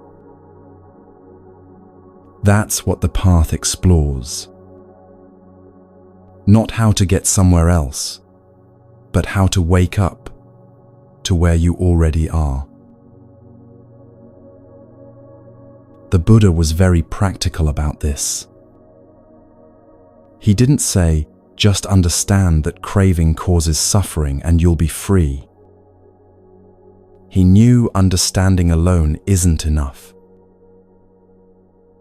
You need a foundation, training, a way of living that supports the understanding rather than undermines it. He called it the threefold training: sila, samadhi, panna. Moral conduct, concentration, wisdom. Not three separate things, but three aspects of the same path, each supporting the others, like legs of a stool. First, sila, moral conduct. This isn't commandments from on high, not rules you follow because someone said so, but principles that naturally reduce suffering when you live by them. The 5 basic precepts are simple: not killing, reverence for life. When you stop harming living beings, something shifts in you. Fear decreases because you're not creating enemies. Guilt decreases because you're not carrying the weight of harm done. Aggression decreases because you're not feeding the pattern of violence. Not stealing, contentment with what is. When you stop taking what isn't freely given, you stop living in a state of lack. You begin to see, I have enough. This moment is enough. Not misusing sexuality, integrity in intimacy. When you bring honesty and care to sexual energy instead of using it to manipulate or escape, relationships become possible spaces of genuine connection instead of transaction. Not lying, inner alignment. When you stop speaking falsehood, you stop fragmenting yourself. You don't have to track different versions of reality for different people. You can be whole. Not clouding the mind with intoxicants. Clarity. When you stop regularly escaping through substances, you have to face what's actually here. At first uncomfortable, eventually liberating. These aren't moral absolutes imposed from outside. They're observations about what creates conditions for peace and what doesn't. There was a merchant who built his business on clever lies. Not huge deceptions, just small exaggerations, strategic omissions, telling customers what they wanted to hear rather than the truth. It worked, in a way. Sales increased. Profits grew. But he noticed something. He couldn't fully relax around anyone. Always tracking who he'd told what, adjusting his story based on who was listening, maintaining different versions of events for different audiences. It was exhausting. One day, he just stopped. Started telling the truth, even when it cost him a sale. Started being honest about his product's limitations, about what he could and couldn't deliver. At first, it was uncomfortable. He had to face some consequences, customers he'd misled, promises he couldn't keep, the gap between his image and reality. But then something unexpected happened. Relief. Profound relief. He didn't have to carry all those stories anymore. Didn't have to remember who believed what. He could just be himself, say what was true, let people decide based on reality rather than manipulation. And his relationships deepened. When people realized they could trust his word, that he wasn't playing games, they relaxed around him too. Business actually improved, built on something solid now, not on shifting sand. This is what Sila does. It creates a container for practice. When you're not constantly creating chaos through harmful actions, your life becomes workable. Space opens up for deeper seeing. Second, samadhi, concentration. This is about training attention, gathering the scattered mind so it can actually see clearly. Imagine trying to examine something small by candlelight on a windy night. The flame flickers constantly, shadows dance. You can barely make out the details. Steady the flame, and suddenly you can see. Your mind is like that flickering candle, jumping from thought to thought, distracted by every sensation, pulled by every worry about past or future. Samadhi is steadying the flame, not achieving some special trance state, not transcending reality, just training attention to rest on one thing long enough to actually see it. You can practice this with the breath. Simple, just staying with the sensation of breathing, returning when the mind wanders, again and again. Sounds easy. Try it for 5 minutes and you'll see how wild the mind actually is. How it resists staying with even something as simple as breath. But with practice, something shifts. The mind begins to settle. not by force, but by gentle, patient, returning.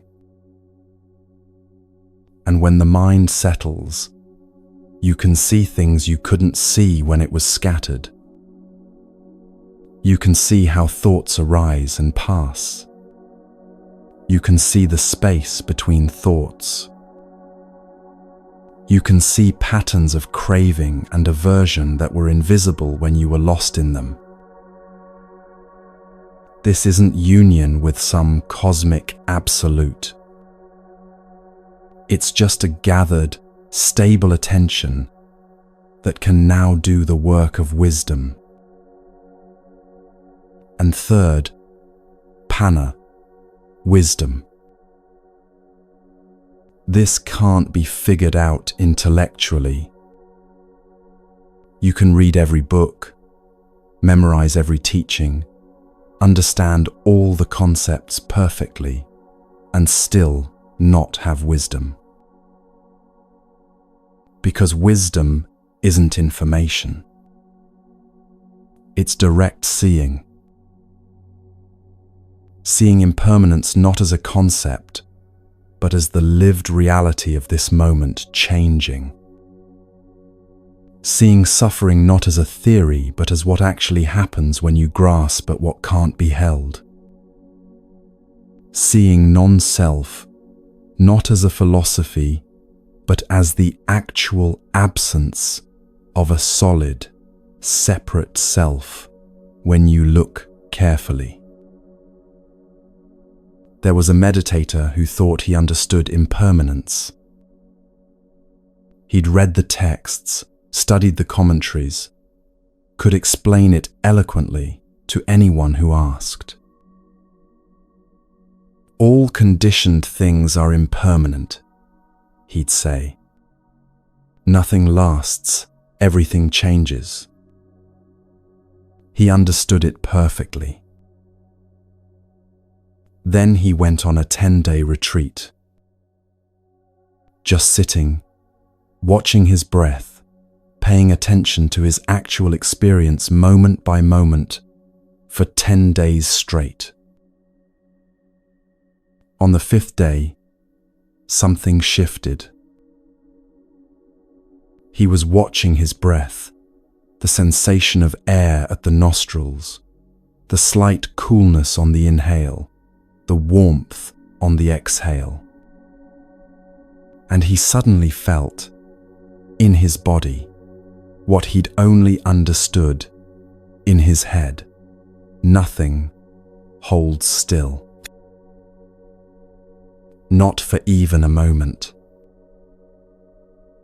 Every sensation was arising and immediately passing away, replaced by another sensation that was also arising and immediately passing away. The inhale becoming the pause, becoming the exhale, becoming the pause. Each moment utterly new, never repeating exactly. His body, which he'd thought of as solid, was revealed as a process. Vibration, flux, constant tiny births, and deaths happening so fast he'd never noticed. He started crying. Not from sadness, from recognition. The concept had become lived reality, and now he couldn't unsee it. Everything he looked at, his hand, the wall, a tree outside, was obviously, viscerally, impermanent. Moment by moment dissolving and reforming. This is panna. Not understanding impermanence as an idea, but seeing it so directly that your relationship to everything changes. And it arises from the combination of sila and samadhi. When your life is workable, because you're not creating constant chaos through harmful actions, and when your attention is stable enough to see clearly because you've trained it, then wisdom has a chance to arise. You can't skip straight to wisdom. Or rather, you can try, but it's like building a house without a foundation. You might have glimpses, brief moments of seeing clearly, but they won't stick because the ground isn't prepared. The Buddha knew this. He said, "Wisdom is purified by moral conduct. Moral conduct is purified by wisdom." They support each other. As you see more clearly, you naturally live more harmlessly. As you live more harmlessly, conditions arise for seeing even more clearly. And the middle piece, concentration, is what makes the seeing possible in the first place.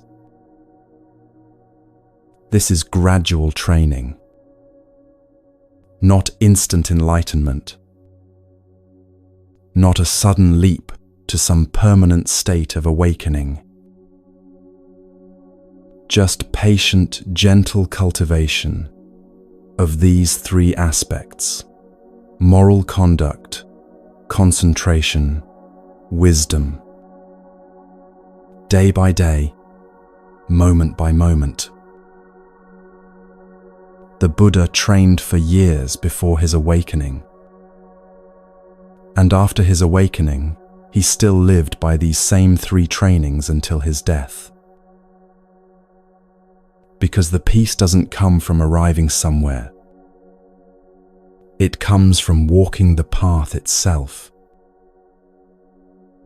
Each moment you're living with integrity, your heart is at peace. Each moment your attention is present, you're free from the suffering of distraction. Each moment you're seeing clearly, you're not caught in delusion. That's the peace. Not some future destination, but this alignment of action, attention, and understanding. So the question shifts. Not, how do I achieve enlightenment? But, how do I live in a way that reduces suffering right now? And the answer is simpler than you might think. Live harmlessly. Pay attention. See clearly. That's it. That's the path. Everything else is elaboration on those three. Now, here's where it gets interesting. Because we're not just talking about what you do, we're talking about why you do it. The Buddha was very clear about this. He said, "It is intention that I call karma." Not the action itself, but the mind state behind the action. The quality of intention that motivates it. Two people can perform the exact same action with completely different karma. Imagine two people giving the same gift. One gives from genuine care. They saw something that might bring joy, bought it freely, offered it with no expectation of anything in return. The giving itself is the completion. They're not waiting for gratitude or recognition or future favors. The other gives from obligation. It's expected. They have to do it. And underneath, there's resentment. They're giving not from care but from social pressure, maybe even hoping the gift will create indebtedness. Same gift, same wrapping paper, same smile when it's handed over. But completely different karma. Because karma isn't about external consequences. It's about what happens in your own heart. The first person gives and feels light, complete, at peace. They've acted from wholeness. The giving cost them nothing internally because it wasn't coming from lack. The second person gives and feels heavy, resentful, diminished. They've acted from a divided state, doing one thing while feeling another. The giving cost them internally because it came from obligation, not freedom. This is what the Buddha meant by satana, intention. The quality of mind from which action springs. And this brings us back to where we started. What you do is secondary. How you do it is primary. But how doesn't mean technique. It means, are you acting from greed, hatred, and delusion? Or from non-greed, non-hatred, and wisdom? Are you acting from craving, trying to complete yourself, defend yourself, make yourself more? Or from understanding, seeing what's needed, and responding skillfully? There was a carpenter who inherited his father's shop. At first, he resented it. He'd wanted to be an architect, to design grand buildings, to create something important.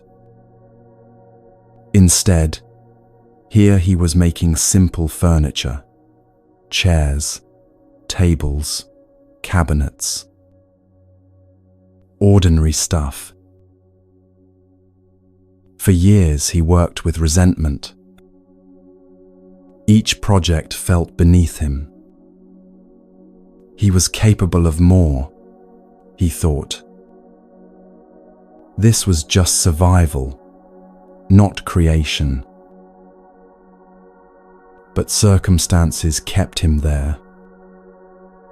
Family obligations, financial necessity.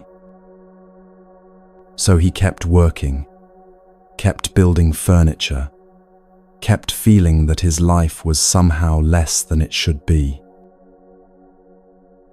Then something shifted. He couldn't even say exactly when or how. But one day, he was cutting a piece of wood, and he really felt it. The grain, the texture, how it wanted to be cut. Not forcing the saw through, but working with the wood, respecting its nature.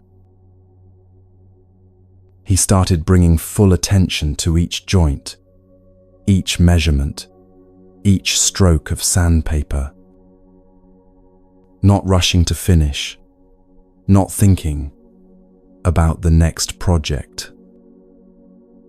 Just this wood, this moment, this precise action. The wood taught him patience. You can't hurry oak.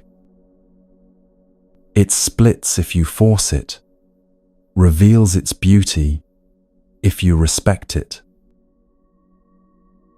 The work taught him precision. a fraction off in the measurement, and the joint won't hold. But get it exact and there's a rightness you can feel. Gradually, his furniture changed. Same designs, same basic function. But something in them was different now. People would sit in one of his chairs and pause. This feels. They'd search for the word peaceful. They couldn't articulate what was different, but they could feel it. The chair held them differently than other chairs.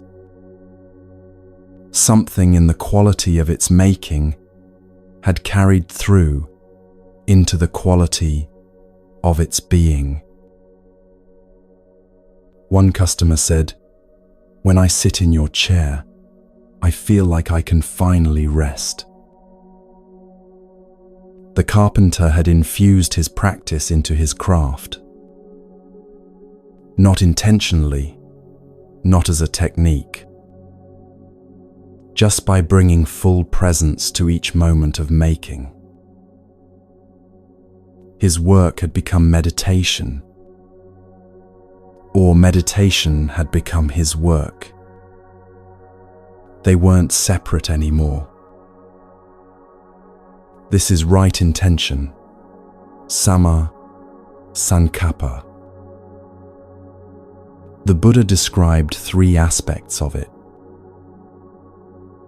Renunciation, letting go of grasping as your motivation. Not creating from, "I need this to be complete," but from, "This wants to be done and I'm available." Goodwill, acting from genuine care, not from manipulation or control. Wanting to benefit, not wanting to use. Harmlessness, not seeking to harm, even subtly. Not acting from aggression, even when it's dressed up as righteousness. When intention is purified, when it's coming from renunciation, goodwill, harmlessness, then right action naturally follows. Right action, sammakamanta, isn't a different thing. It's what flows when intention is clear. Work becomes a vehicle for presence. Parenting becomes a vehicle for love. Art becomes a vehicle for truth. Even conversation becomes a vehicle for genuine meeting. Not what you do, but the mind you bring to it. You can be a CEO or a janitor. The form doesn't matter. What matters is whether you're bringing craving or clarity to what you do. There's a difference between creating from lack and creating from wholeness. Creating from lack says, "This will make me important. This will make me complete. This will make me safe." The whole project is designed to fill an inner void. But the void can't be filled that way. Because the void isn't actually empty. It's full of the craving itself. You're trying to fill craving with objects, and craving just grows. Creating from wholeness says, "This wants to be done. I'm here. I'm available." Not I, as a separate ego, trying to accomplish something, but awareness responding skillfully to what's needed. No cosmic consciousness using you as a puppet. That's a misunderstanding. Just clarity revealing the skillful response in this moment. When you're not lost in craving, when you're not driven by the need to complete yourself, you can see more clearly what's actually needed. And you can respond to that without the distortion of self-agenda. The Buddha said, "The thought manifests as the word manifests as the deed develops into habit, and habit hardens into character."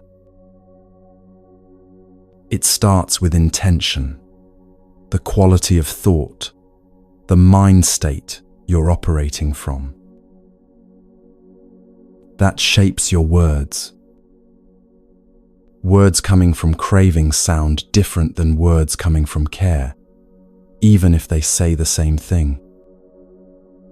You can hear the difference, feel the difference. Your words shape your actions.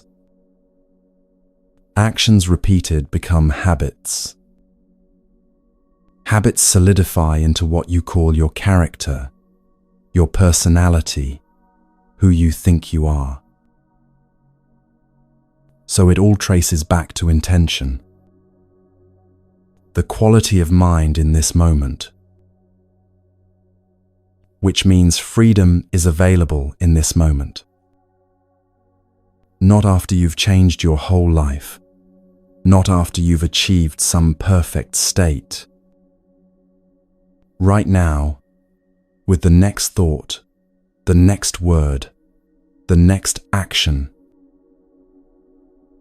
Notice your intention before you speak. Are you speaking from care or from ego? From genuine desire to communicate or from desire to impress? From honesty or from manipulation? Just notice. You don't have to be perfect. You don't have to only speak. When intention is pure, you'd never speak. But the noticing itself changes things.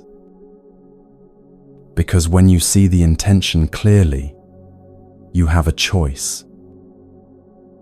You can act from it, or you can let it pass and wait for clearer intention to arise.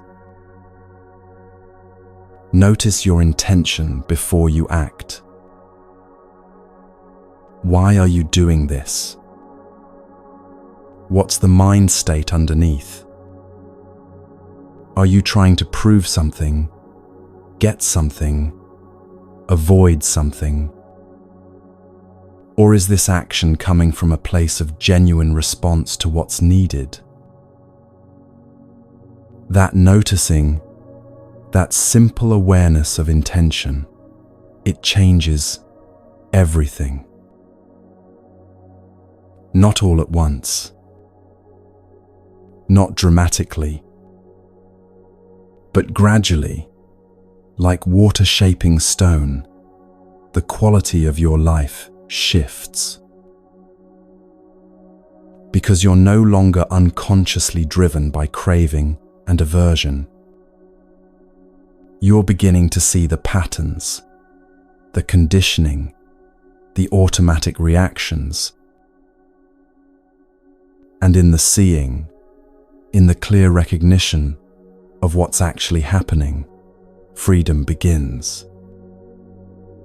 Not freedom to control everything, but freedom from being controlled by unconscious patterns.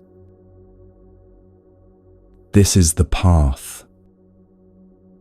Not somewhere else you need to go, but right here, learning to act from understanding rather than compulsion, from presence rather than distraction, from wisdom rather than delusion. Moment by moment, breath by breath, one intention at a time. The empire builder on his deathbed asked, what was it all for? If he'd understood this earlier, he might have conquered nations anyway. Or he might have tended a garden. The external form doesn't matter as much as we think. But the internal quality, that matters infinitely. Because peace isn't found in what you achieve. It's found in how you meet this moment. In the quality of intention you bring to this breath, this action, this choice, right now. And that's available to you, whether you're building empires or washing dishes, whether you're creating art or balancing accounts, whether your life looks important or ordinary from the outside. The question isn't what you do. The question is, can you do it from wholeness? Can you bring presence to it?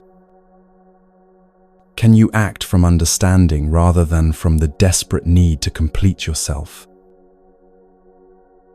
If you can, even for one moment, even imperfectly, you've touched the path. And that one moment makes the next moment possible. And gradually, step by patient step, the path reveals itself as you walk it. Not because you're becoming someone different, but because you're finally showing up as you actually are, aware, present, responsive to this moment, without the weight of craving, distorting everything you do. This is what was always possible. This is what's possible right now.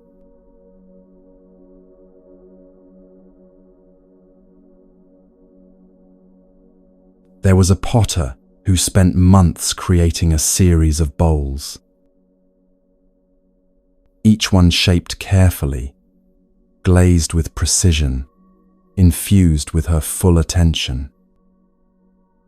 She loaded them into the kiln for the final firing, the moment that would either set the glaze beautifully or destroy everything. Kilns are unpredictable.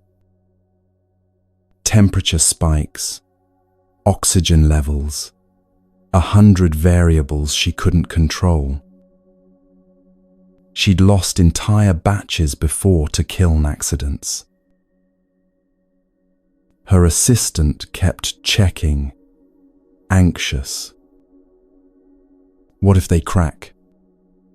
What if the glaze runs? All that work. The potter stayed calm. We'll see what emerges.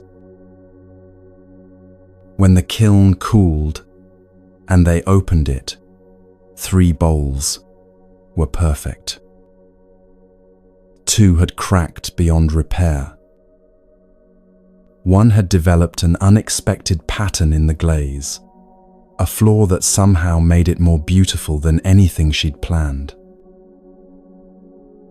The assistant was distraught about the broken ones, thrilled about the perfect ones, confused about the flawed but beautiful one. The potter just smiled. The kiln teaches what we can't control, she said. Every firing is a lesson in letting go. She didn't celebrate the perfect bowls as proof of her skill. Didn't despair over the broken ones as personal failure. Didn't cling to the outcome either way. Just present with what emerged, responding skillfully to what was actually there. This is equanimity. Not indifference to outcomes, but freedom from being destroyed by them.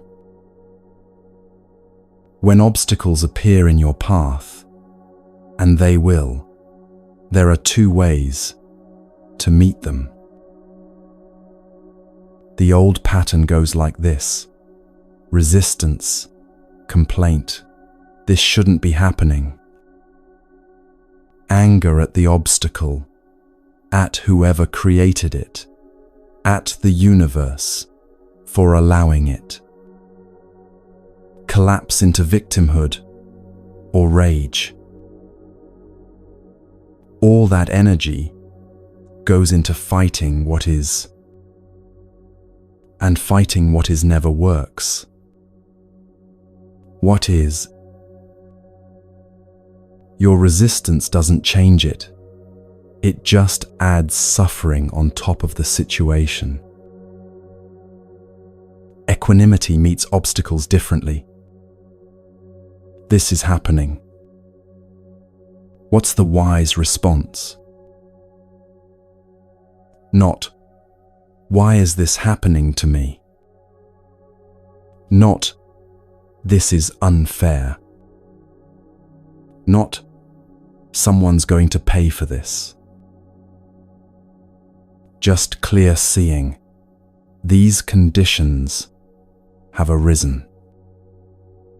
What does wisdom suggest I do now? This isn't passivity. It's engaged wisdom. Sometimes the wise response is to work around the obstacle. Sometimes it's to wait.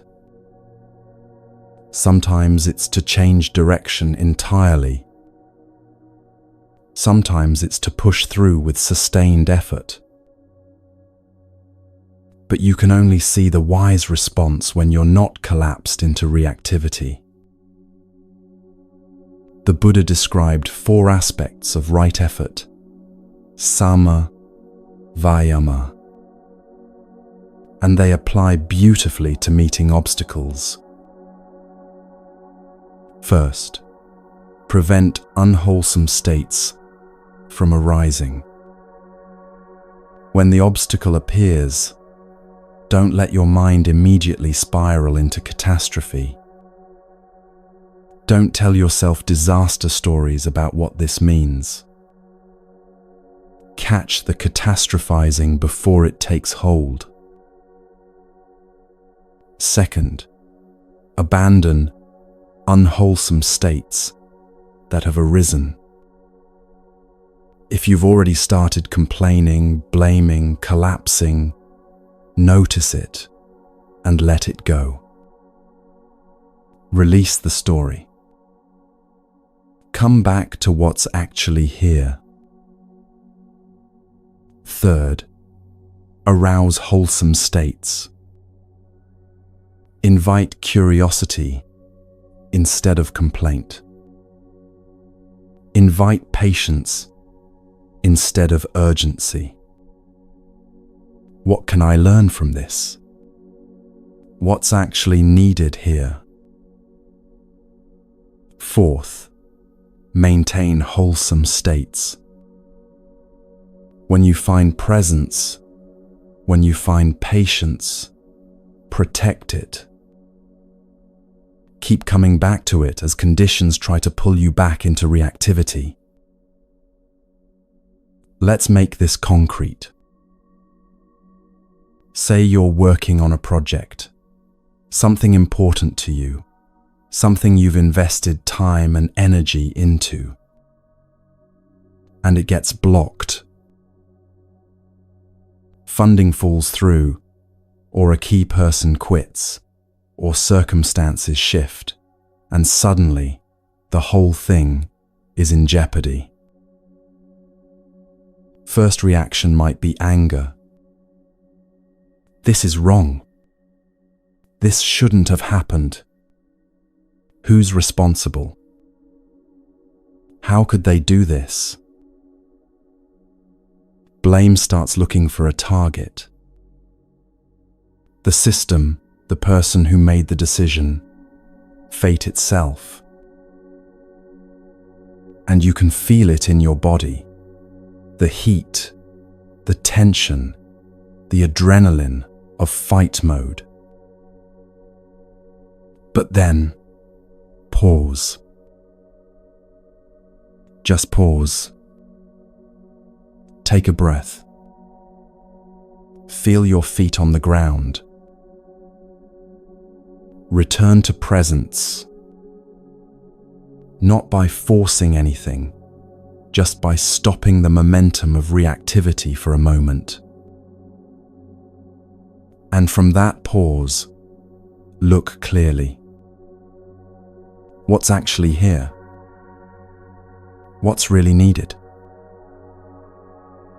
Maybe you see that the obstacle is revealing a flaw in the original plan. Something you couldn't see before because you were too close to it. The blocking is actually useful information. Or maybe the obstacle is opening an unexpected path. A different direction you would never have considered if the original plan had succeeded. A better direction, though you couldn't have known it at the time. Or maybe the obstacle is teaching you patience, resilience, the capacity to work with difficulty instead of demanding everything go your way. You can't see any of this when you're collapsed into, "This shouldn't be happening." You can only see it when you meet what is with some degree of equanimity. This isn't positive thinking. It's not pretending the obstacle is actually a gift, or that everything happens for a reason. It's conditionality thinking. Because of this, that arose. Now what are my options? Realistic, clear-eyed, not adding stories of disaster or salvation. Just seeing these conditions, this situation, these possibilities. The Buddha taught something useful about this. He talked about 2 arrows. The first arrow is pain. Injury happens, loss happens, disappointment happens. That's the first arrow, life's unavoidable difficulties. The second arrow is our resistance to the pain. This is unfair suffering. The why me suffering. The whole story we build about how this shouldn't be happening and what it means about us and our lives. The first arrow hurts. No way around that. Reality includes pain, loss, things not going the way we hoped. But the second arrow, that one's optional. We shoot ourselves with it through resistance, through refusing to accept what's already happened, through demanding reality to be different than it is. Equanimity isn't avoiding the first arrow. It's not shooting yourself with the second one. Next time something goes wrong, and it will, because that's the nature of conditioned existence, try this. Pause. Breathe. Feel the ground under you. And ask yourself, can I meet this without adding my story about how it shouldn't be? Can I be with the actual pain, the actual difficulty, without the extra layer of "this is unfair," or "I'm being punished," or "everything always goes wrong for me"? Just, this is what's happening. This is the situation. What now? The power isn't in forcing outcomes. You can't control whether horses run away or return, whether your project succeeds or gets blocked, whether life unfolds the way you hoped. The power is in not being destroyed by what happens. In meeting each moment, the wanted and the unwanted, the pleasant and the painful, the victories and the defeats, with a steady mind that doesn't collapse into reactivity. This is what equanimity offers. Not a life without difficulties. That's impossible. But a heart that can hold difficulties without breaking. Now, here's the thing about equanimity. It shows you very clearly when you've lost it. Aversion is the signal. The Buddha talked about 3 poisons that keep us trapped in suffering: greed, hatred, delusion, or in Pali, lobha, dosa, moha. Dosa, aversion, hatred, includes everything from mild irritation to full rage. All the flavors of "this should not be." And when aversion arises, it's not your enemy. It's your teacher, showing you where you've forgotten something important. There's a story about a meditation teacher who got stuck in traffic. He was running late for a talk he was giving on patience. He felt anger rising. These incompetent drivers. Why can't people merge properly? Don't they know some of us have important places to be? And then he caught himself and laughed. Here he was, on his way to teach about patience, completely impatient. On his way to teach about presence, completely lost in angry thoughts. He noticed the anger wasn't helping. It wasn't making the traffic move faster. It wasn't solving anything. It was just creating suffering, tension in his body, harsh thoughts in his mind, disconnection from this actual moment. He arrived late.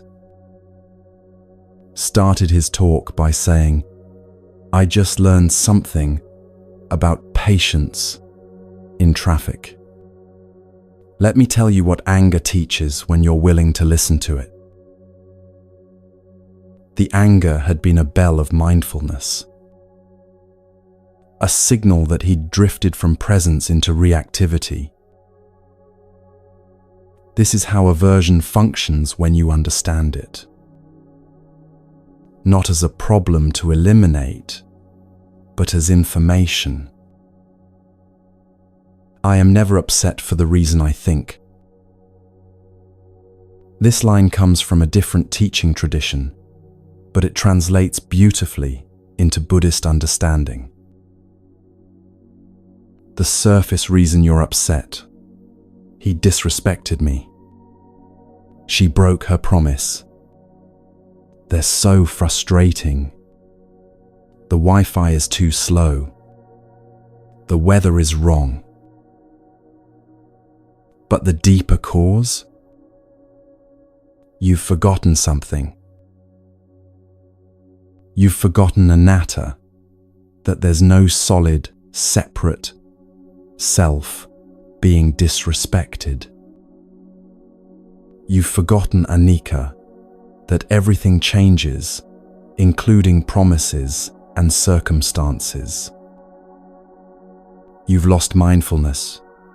You're not present with what is. You're arguing with reality in your head. When you're connected to wisdom, small things don't shatter your peace. The Wi-Fi is slow. Okay, it's slow. The weather isn't what you hoped. Okay, it isn't. Someone speaks harshly. Okay, harsh speech is happening. None of it needs to become a crisis. None of it needs to trigger the whole cascade of aversion and suffering. But when you've drifted from presence, even tiny things become major. The smallest frustration feels like an assault. Everything is evidence that life is against you, that you can't catch a break, that nothing ever works out. So upset becomes a bell, a signal. You've drifted. Come back. Not a sign you've failed. Not evidence you're not spiritual enough, or evolved enough, or practicing correctly. Just a simple notification. You're lost in thought, lost in reaction, lost in the story of me and what shouldn't be happening to me.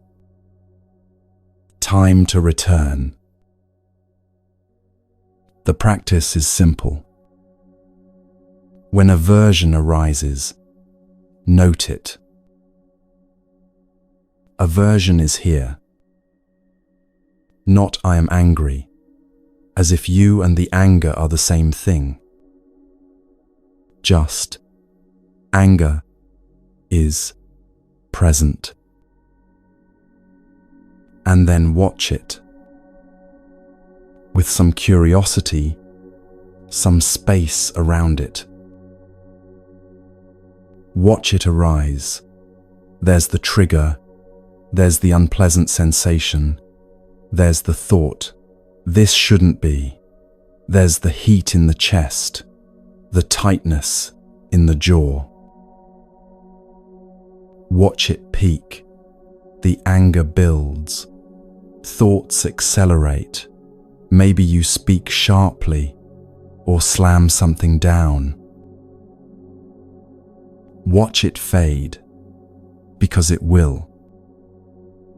Everything does.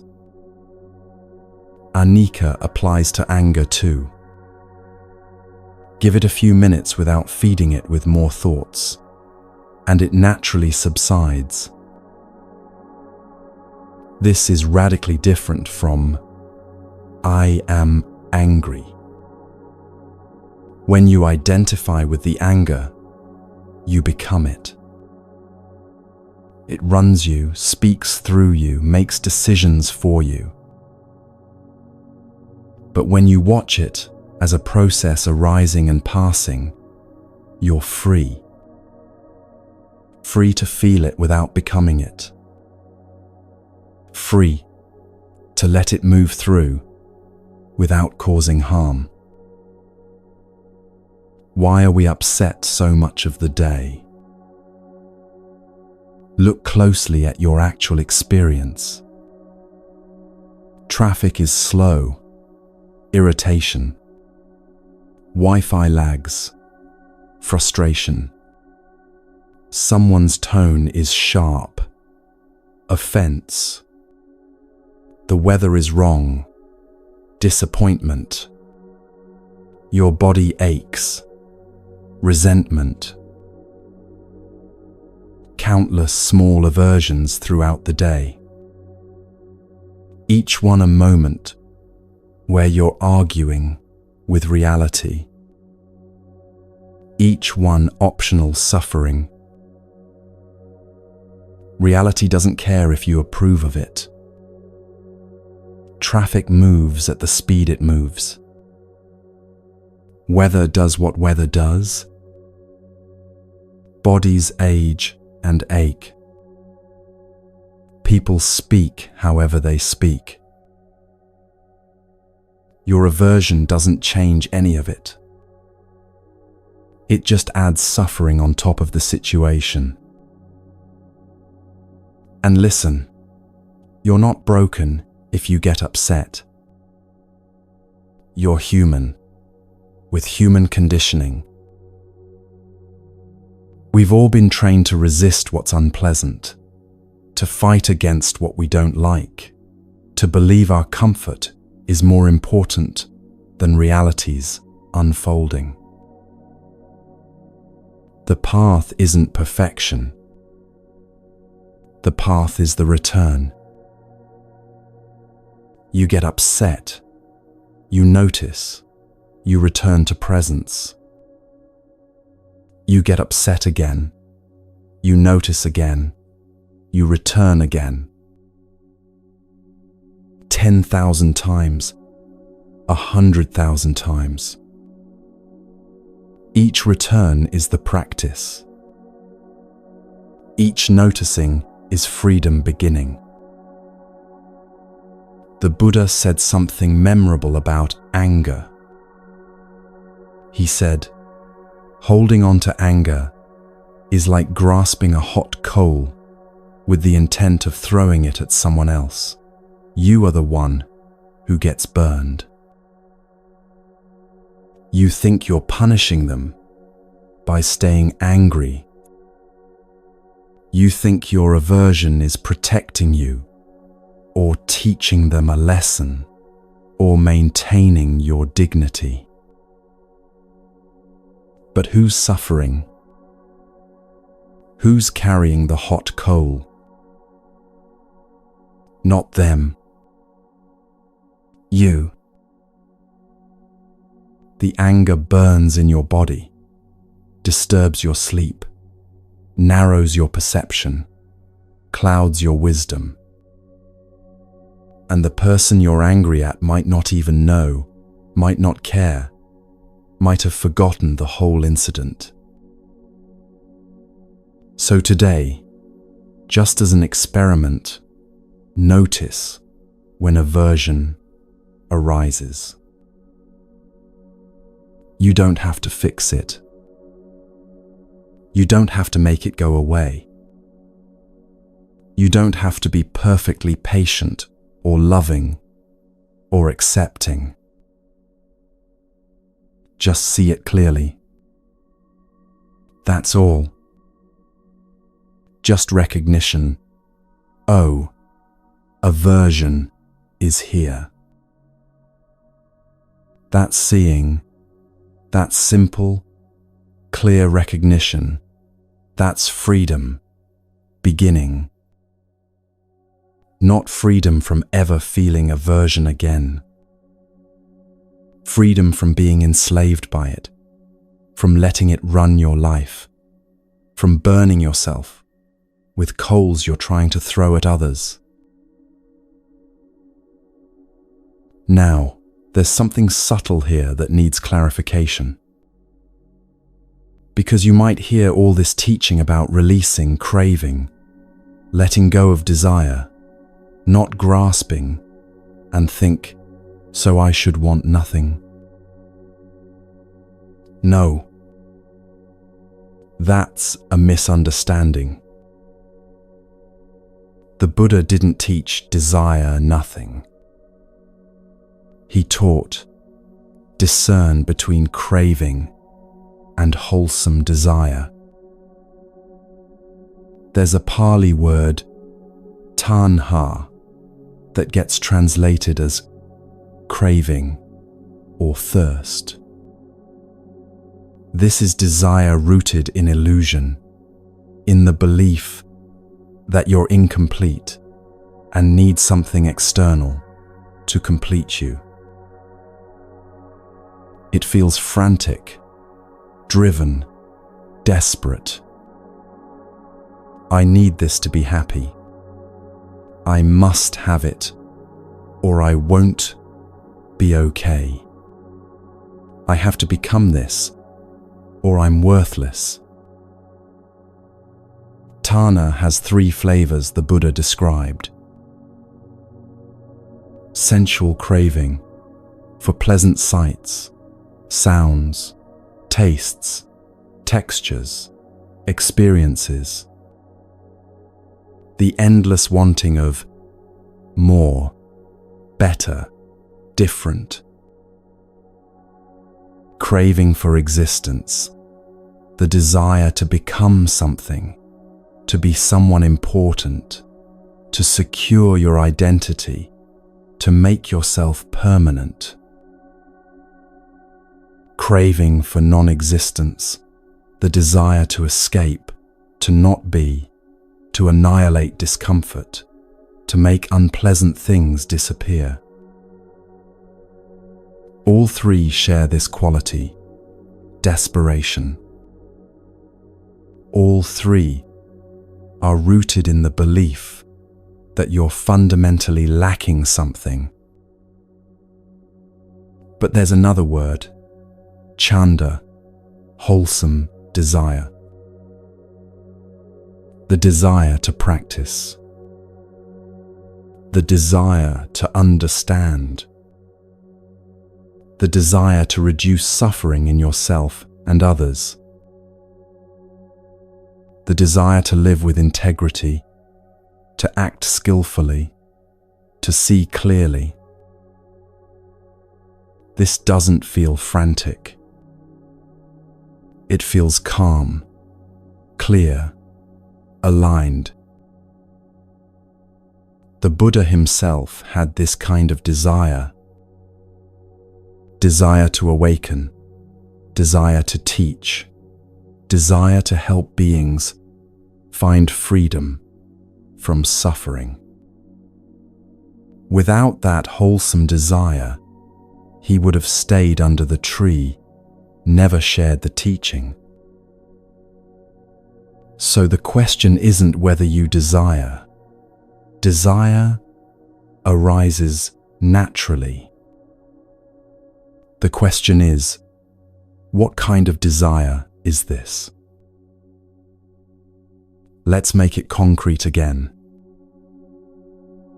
2 people want financial security. Person A says, I must be rich, or I'm worthless. Money is the only thing that matters. I'll do anything to get it. Betray people, cut corners, compromise my integrity, whatever it takes. That's Tanha.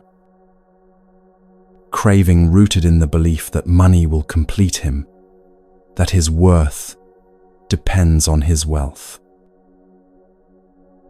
Person B says, I'd like financial stability so I have time and energy for practice, so I can be generous without constant stress, so I'm not consumed by worry and can be present with my life.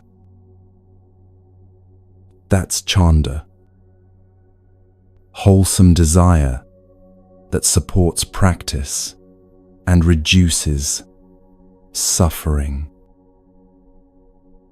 Same surface want, financial security, completely different mind states underneath. Remember the shopping mall we talked about earlier? You're walking through, seeing beautiful objects in windows. Tanha looks at the coat and says, I need that. It will make me attractive, confident, complete. Everyone will see I've made it. I won't be okay until I have it. The wanting is tight, urgent, compelling. If you don't get the coat, there's genuine distress. Chanda, or maybe just simple appreciation, looks at the coat and says, "That's lovely. Beautiful design. Nice craftsmanship." And then keeps walking. No grasping, no sense that you need it, no story about what it would mean about you. Just seeing beauty, appreciating it, letting it be. Can you feel the difference? One is compulsive, driven by underlying dukkha, trying to escape the sense of incompleteness. The other is intentional, clear about motivation, not driven by lack. And here's what's beautiful. You can enjoy form without clinging to it. This is the freedom the Buddha pointed to. There was a monk who loved art. He'd visit museums, spend hours looking at paintings, marveling at the beauty humans could create. He owned nothing, had no desire to possess any of it, wasn't attached to whether he'd ever see these paintings again. But he enjoyed them fully. More fully maybe than people who owned art, because he wasn't worried about protecting it, or maintaining it, or whether it would increase in value. He could just see, just appreciate, just be present with beauty without needing to own it. This is possible.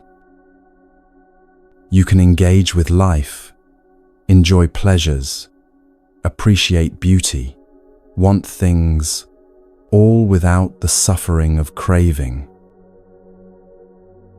The difference is in the quality of the wanting. Advertising knows this, by the way. The entire industry is built on triggering tanha. Every ad is essentially saying, "You're not enough without this product. Buy it, and you'll be complete, attractive, successful, happy." When you're rooted in wisdom, ads lose their power. You see them clearly.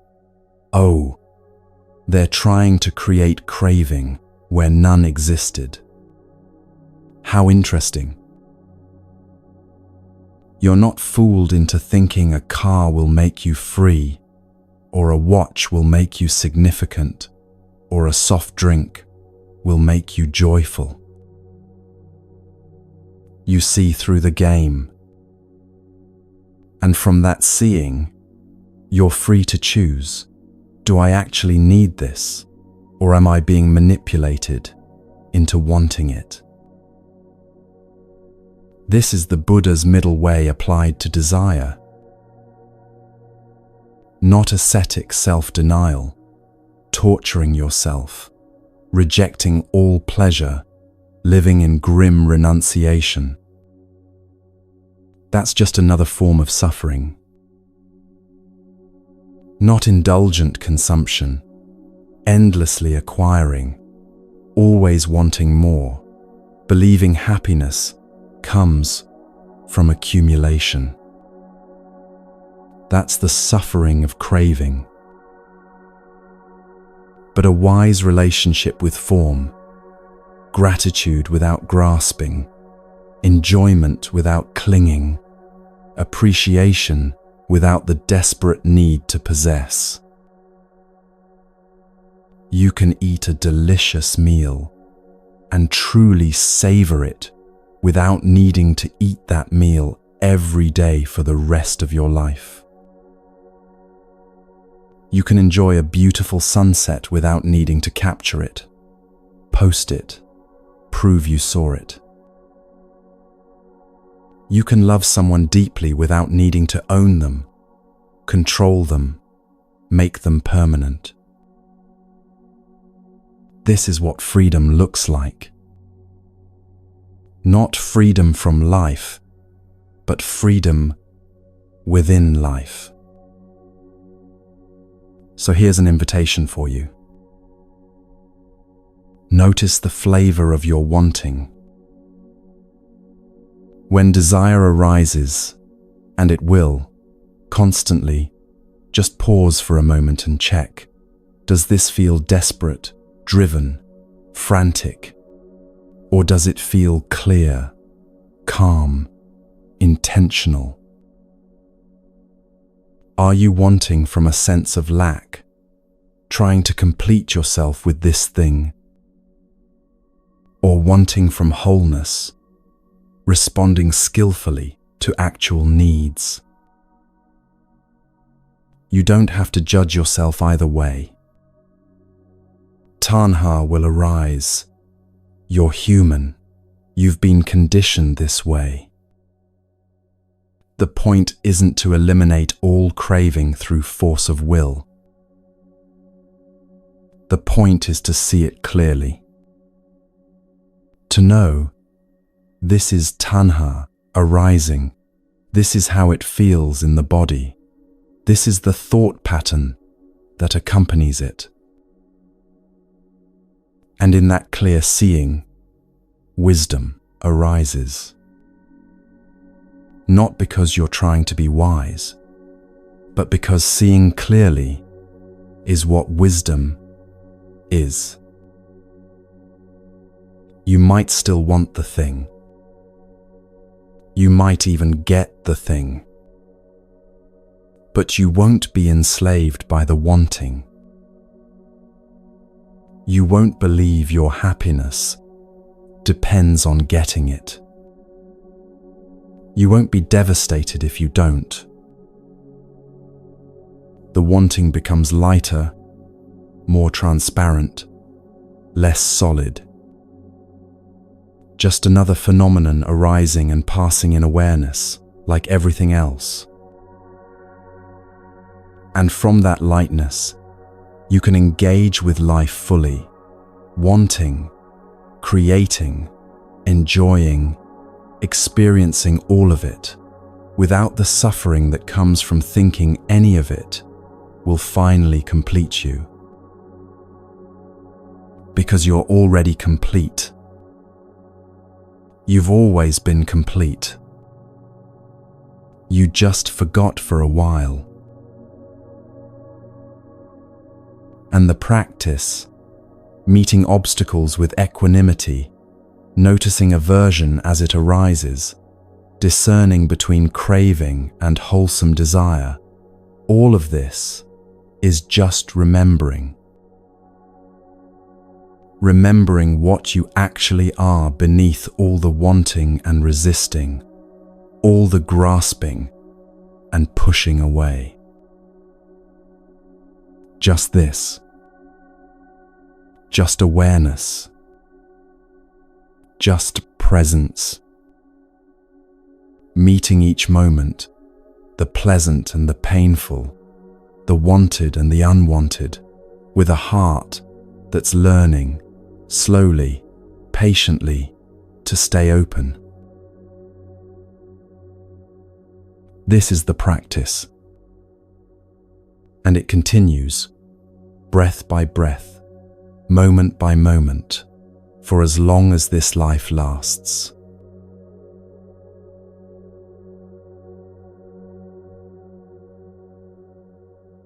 There was a grandmother who spent her days tending a small garden. Nothing grand, nothing that would make the news. just a patch of earth behind her house where she grew vegetables and flowers. Every morning, she'd water the plants, pull weeds carefully, gently, talking to them as if they were old friends. In the afternoon, she'd sit on a bench under a tree, watching light move through the leaves. She had no platform, no following, no grand mission to change the world. Just this, the garden, the sitting, the quiet days unfolding one after another. But something interesting began to happen. Neighbors started finding reasons to stop by. Just checking in, they'd say. Or wondering if you need anything from the store.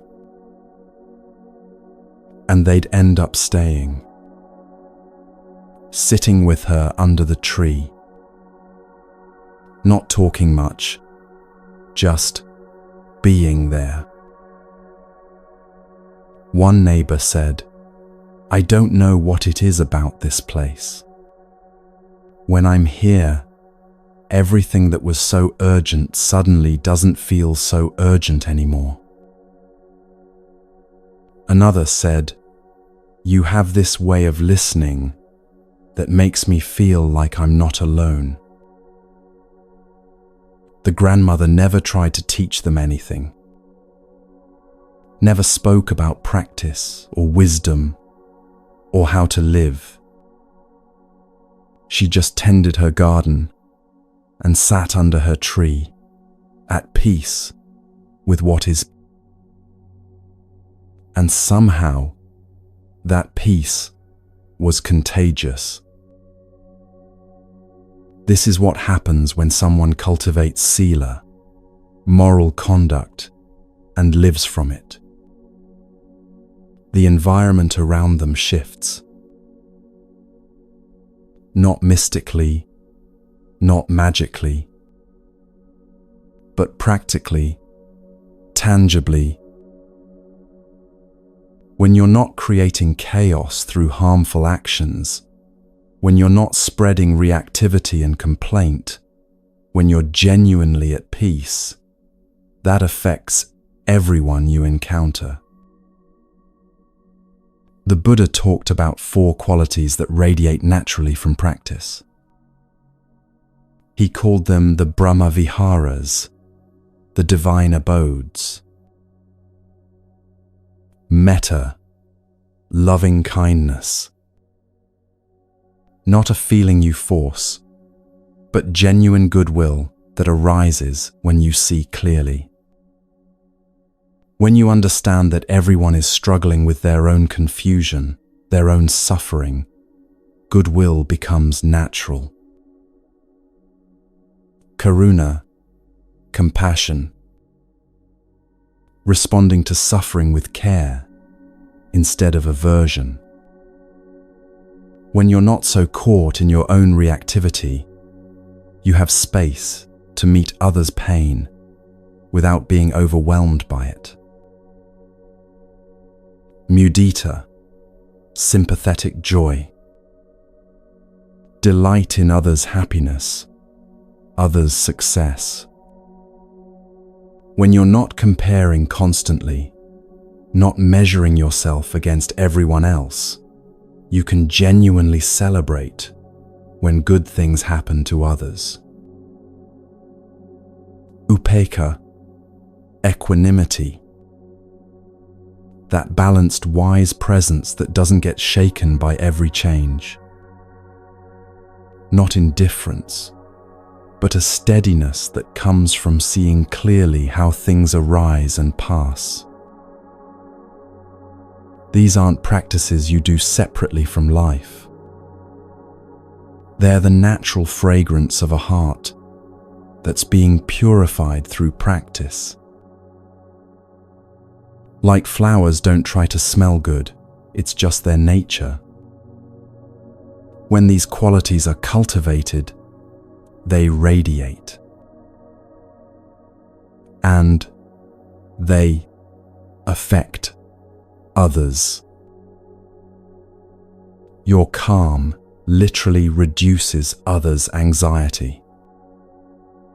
Not through words, not through trying to calm them, but through nervous system to nervous system communication. When you're regulated, peaceful, grounded, others feel it. Their nervous systems respond to yours. They don't know why, but they feel safer around you, steadier. Your kindness inspires others' generosity, not because you're preaching at them, but because kindness is contagious. One genuine act of care ripples out, makes the next act of care more possible. Your equanimity steadies chaotic situations. When everyone else is panicking and you're present, that presence becomes an anchor. People orient toward it without consciously realizing they're doing so. There was a nurse who worked in an emergency room. Chaos was her daily reality. Trauma, grief, life, and death, decisions made in seconds. For years, she burned out repeatedly. The intensity was too much, the suffering too constant. She'd go numb just to survive the shifts. Then she started practicing metta meditation. 20 minutes before each shift, sitting in her car, sending goodwill. To herself first, then to whoever she'd encounter that day. She didn't expect it to change anything. It was just something to try, a way to prepare her heart for what was coming. But things did change.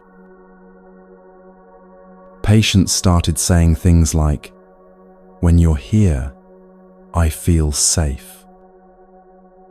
Even in the midst of their pain, their fear, something about her presence settled them. Doctors noticed it too. "The room changes when you enter," one said. "I don't know what it is, but everything feels more manageable." It wasn't magic. It was her nervous system. Through practice, she'd learned to stay regulated, even in chaos. Not numb, not checked out, but present and steady. And that steadiness was palpable. Her patients' nervous systems, her colleagues' nervous systems, they responded to hers. Co-regulation, scientists call it. The way one calm presence can help regulate an entire field of distress. This is the ripple effect of practice. You don't need to do anything grand to contribute. You don't need a platform or a following or a mission statement. Sometimes the deepest contribution is simply being someone who isn't adding to the collective reactivity. Being one person who doesn't spread panic when everyone else is panicking. Being one person who doesn't engage in gossip when everyone else is tearing someone down. Being one person who doesn't hatred when hatred is everywhere. Just by not participating in the unconscious patterns, you're already transforming the field. There are ancient stories, the Jataka tales, about the Buddha's past lives. In some stories, he was a prince, a teacher, a leader, doing grand things. In others, he was a patient elephant who endured mistreatment without retaliating, or a generous bird who shared food when others were starving. The value wasn't in the scale of the action. It was in the quality of heart behind it. The prince and the bird were both practicing the same thing, showing up with wisdom, with care, with presence, regardless of the form their life took. Your life might look important or ordinary from the outside. It doesn't matter. What matters is, are you bringing awareness to it? Are you living from understanding rather than from unconscious reactivity? Are you reducing suffering where you are, in whatever small ways are possible? The Buddha said, just as a candle cannot burn without fire, we cannot live without a spiritual life. Not spiritual in the sense of religious or mystical. Spiritual in the sense of connected to something deeper than the surface scramble for security and significance. Connected to wisdom, to presence, to the understanding that reduces suffering rather than multiplies it. Your peace matters. Not just for you, for everyone you encounter. The checkout clerk who's having a terrible day. Your children who absorb your state more than your words. The stranger on the bus who's drowning in their own thoughts. When you meet them from presence instead of distraction, from kindness instead of irritation, from steadiness instead of reactivity, something shifts in the field between you. You might never know the impact. The grandmother under her tree didn't know she was giving her neighbors something they desperately needed. She was just tending her garden. But that's how it works. Real transformation is usually quiet, invisible, unmeasured. You practice not for recognition, not for spiritual points, not to become someone special. You practice because it reduces suffering. And when suffering decreases in you, it decreases around you.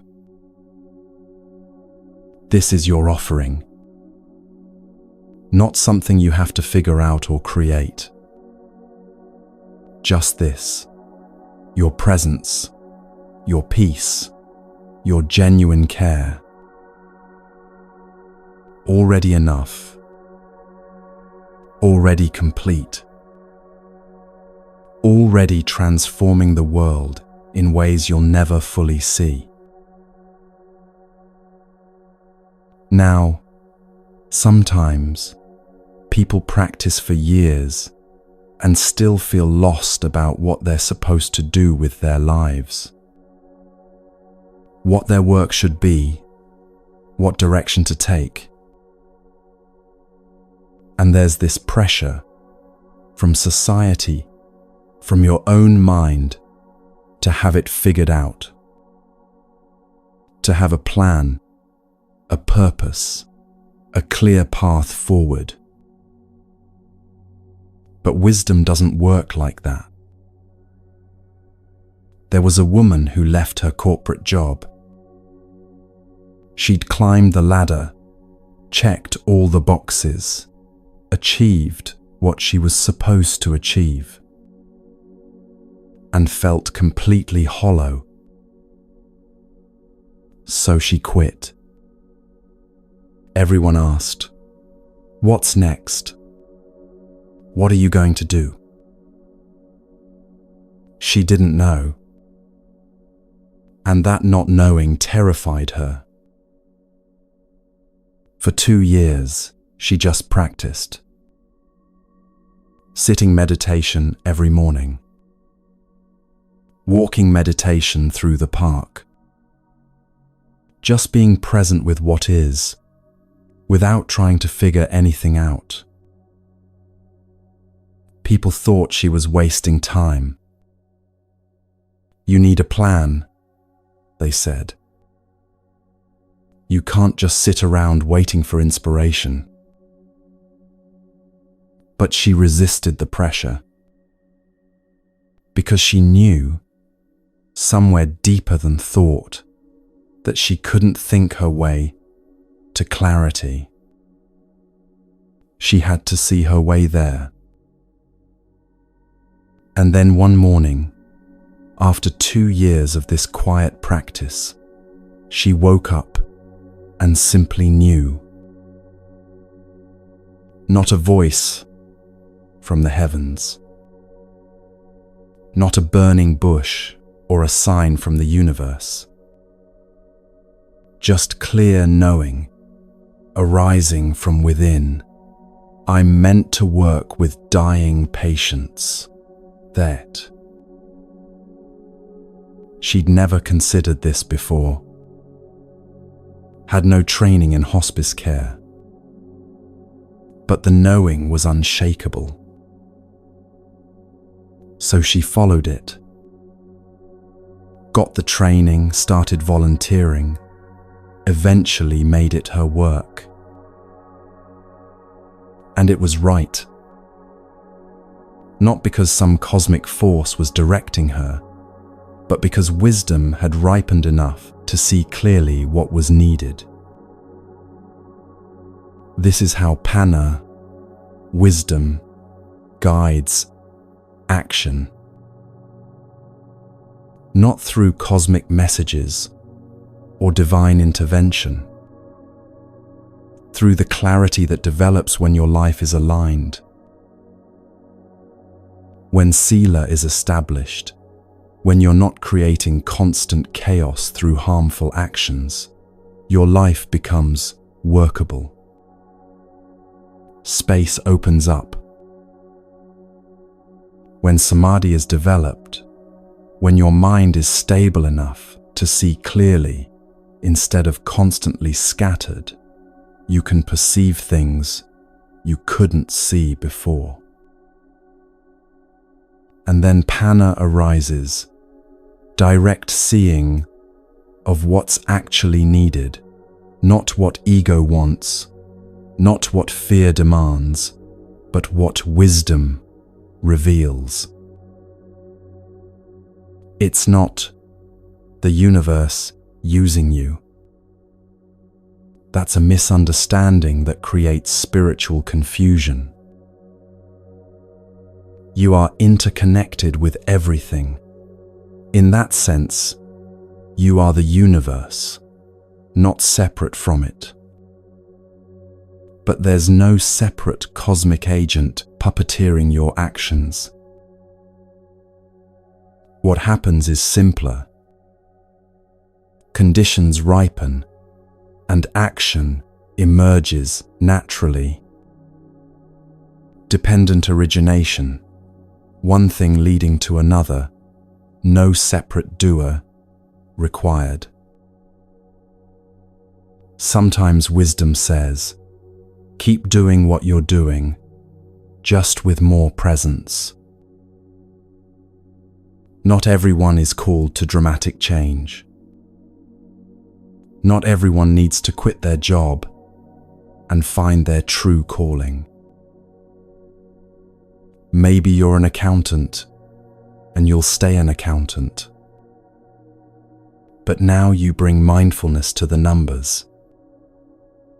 Now you treat clients with genuine care instead of just processing transactions. Now you work without the desperate need to prove yourself or accumulate more. That's enough.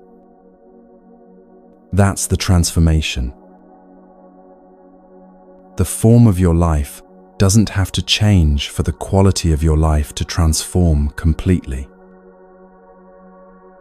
Sometimes wisdom says, time to shift. And when it does, you know.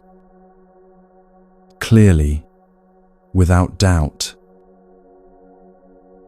Not forced, not grasping for something different, because you're running away from what is. Just obvious. Like seeing the next step on a path that's right in front of you. The Buddha talked about right livelihood, sama ajiva, work that doesn't harm, work that serves, contributes, reduces suffering in some way. This can look like anything, can be simple or complex, prestigious or humble.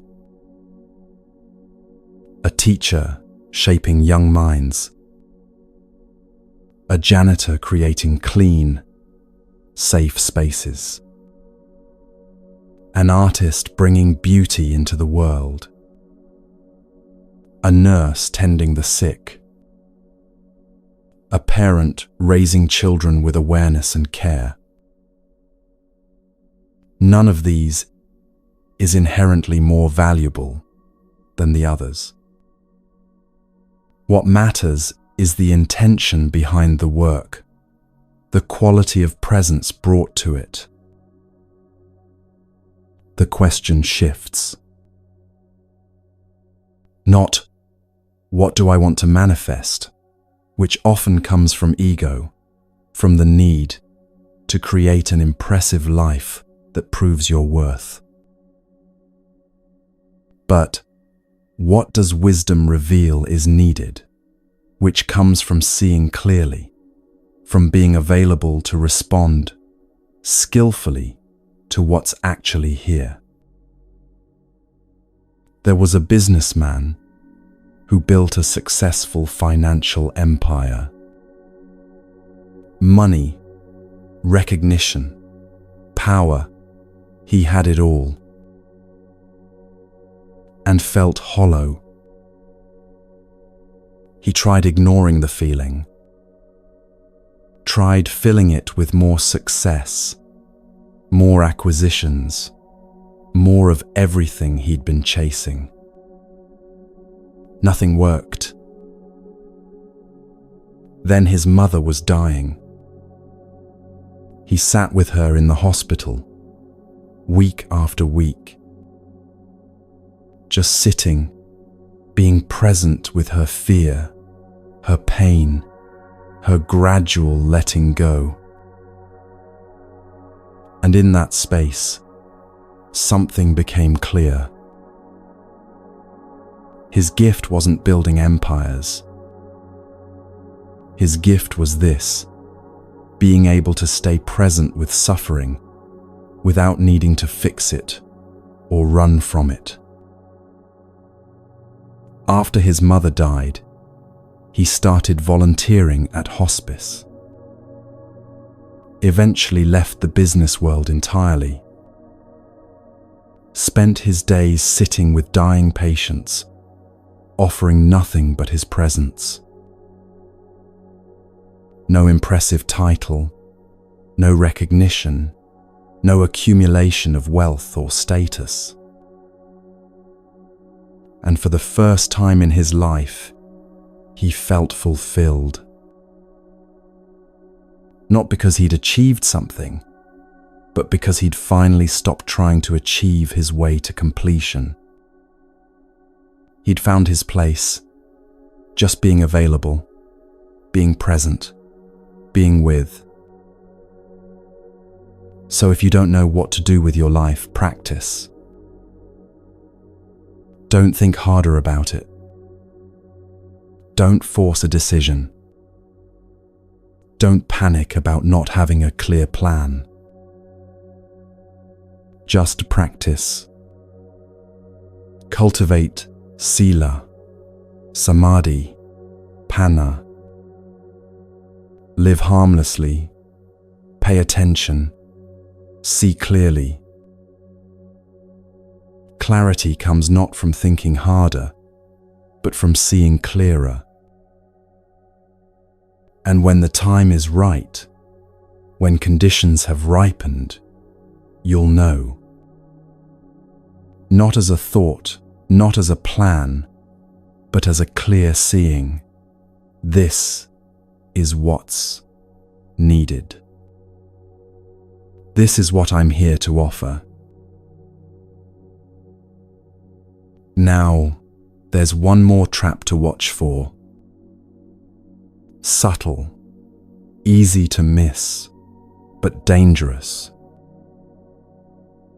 Spiritual identity. You practice for years, make progress, see some things clearly, and then the ego sneaks back in, wearing spiritual robes. I am enlightened. I am a serious practitioner. I am more conscious than others. All just more ego. All just more form clinging. All just another identity to defend and maintain. There was a monk who'd practiced for decades, lived simply, followed his precepts, sat in meditation daily. Someone met him at the market and asked, "Are you a Buddhist?" He paused, genuinely considered the question, then said, "I don't know. I just try to live without causing harm. No identity to defend. No spiritual status to maintain. No need to claim membership in any group or achievement of any level. Just this life, lived as skillfully as possible, without the weight of being somebody special. This is what it means to walk as nobody in particular. You still have functions, of course. Teacher, parent, accountant, friend. These are useful labels for navigating the conventional world. But you don't believe that's who you ultimately are. You hold these roles lightly, like costumes worn for a play. You can be a teacher when teaching is happening, but you're not a teacher in your essence. You can be a parent when parenting is needed, but you're not a parent as your fundamental identity. The freedom of this is extraordinary. No superiority. I'm spiritual. They're not. No looking down on people who don't practice, who don't get it. No inferiority. They're so advanced, I'm failing. No comparing your practice to others, feeling inadequate because you're not as far along. Just humans at various stages of waking up. All equally worthy, all equally struggling in their own way. Watch gossip, and you'll see ego inflation in action.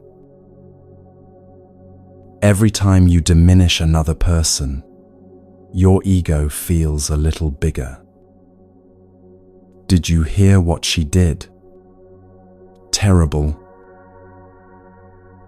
There's a pleasure in judgment, isn't there? A temporary sense of superiority. You're better than them because you wouldn't do that, wouldn't make that mistake, wouldn't be so unconscious. It's subtle, and it happens in spiritual communities as much as anywhere else. Did you see how attached he is? She's so stuck in ego. He thinks he's enlightened, but he's clearly not. Same game, different vocabulary. Still the ego trying to feel superior by putting others down. When you see this pattern in yourself, and you will, we all do it, don't judge yourself harshly. Just see it. Oh, there's that pattern again. The seeing itself begins to dissolve it. There was a teacher who went to buy groceries. No robes, no beads, nothing to signal, I'm a spiritual person. Just another person in line at the checkout. The cashier was clearly having a rough day. Scanning items mechanically, barely looking up, sighing heavily. The teacher didn't try to teach her anything, didn't offer wisdom or advice, just listened. The cashier started talking, complaining about her shift, her boss, how tired she was. The teacher listened fully, not planning what to say next, not judging, not trying to fix anything. Just present, offering genuine attention and warmth. At the end of the transaction, the cashier looked up, really looked at him for the first time. "Thank you," she said softly. "That person really saw me." No identity performed. No, I am a teacher, playing out. Just presence offered, human to human. This is the practice. Drop the story of me repeatedly. Not once and you're done. Thousands of times. Noticing self-reference, releasing it. I am so wise. Release. I am such a failure. Release. Both are stories about a separate self that doesn't ultimately exist. Both keep you trapped in comparison, in the endless measuring of yourself against some standard. The Buddha called this mana conceit. Comparing yourself to others. I'm better. I'm worse. I'm equal. All three are delusion. All three assume there's a solid, separate self that can be measured and compared. Freedom is beyond comparison. Not because you're trying not to compare, but because you see clearly there's no one there to compare. Just this moment arising. Just this breath happening. Just this action needed. No me doing it impressively or failing at it. Just it being done through this form, for this moment. Humility isn't self-deprecation.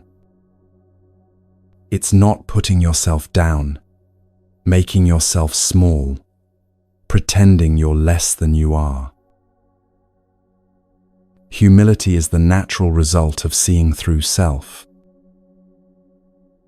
When you see there's no one there to puff up or put down, what's left is just this.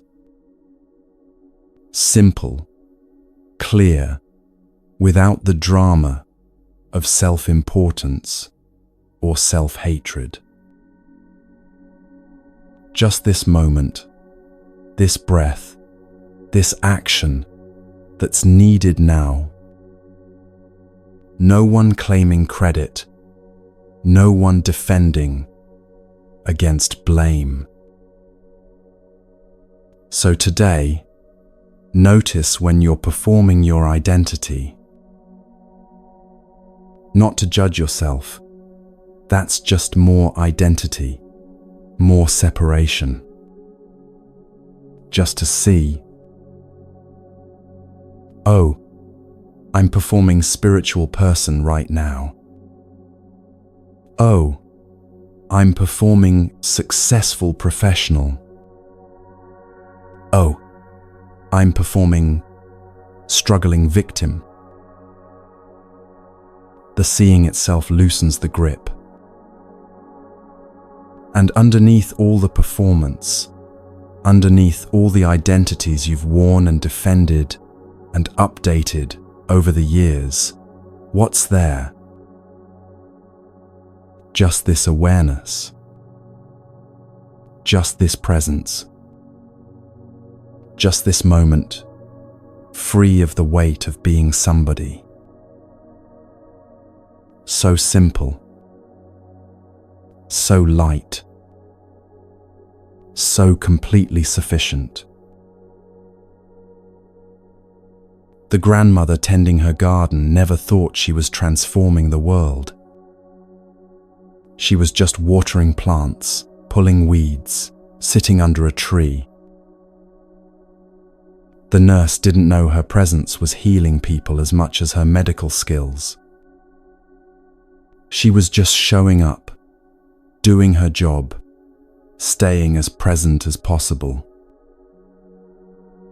The teacher, buying groceries, wasn't trying to enlighten the cashier. Just offering attention, offering presence, human to human. And yet, ripples. Ripples you'll never fully see, never measure, never control. But real nonetheless. Touching lives in ways you can't imagine, changing the field in directions you'll never know. This is enough. You, showing up as you are, without the burden of identity, without the need to be special or significant. Just present. Just aware.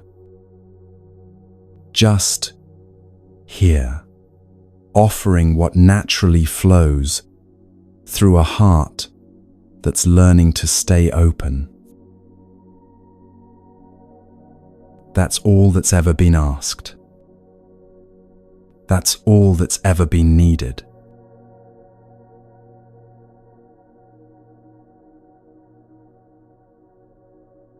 What you do with your life, this is your expression.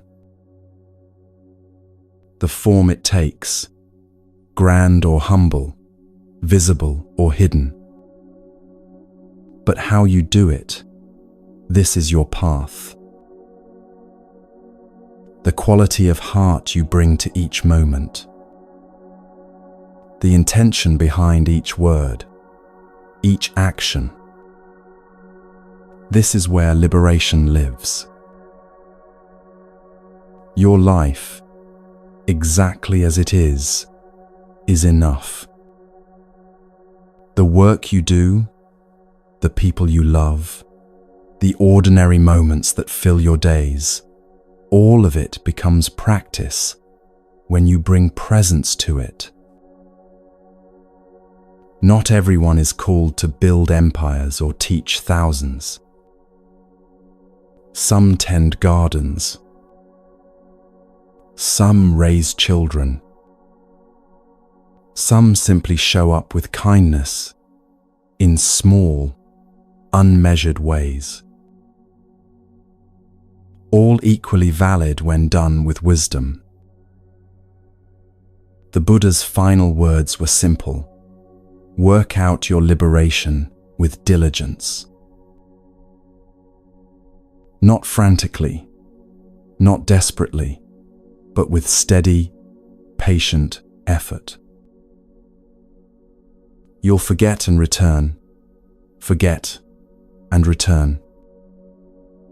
That's not failure. That's the practice.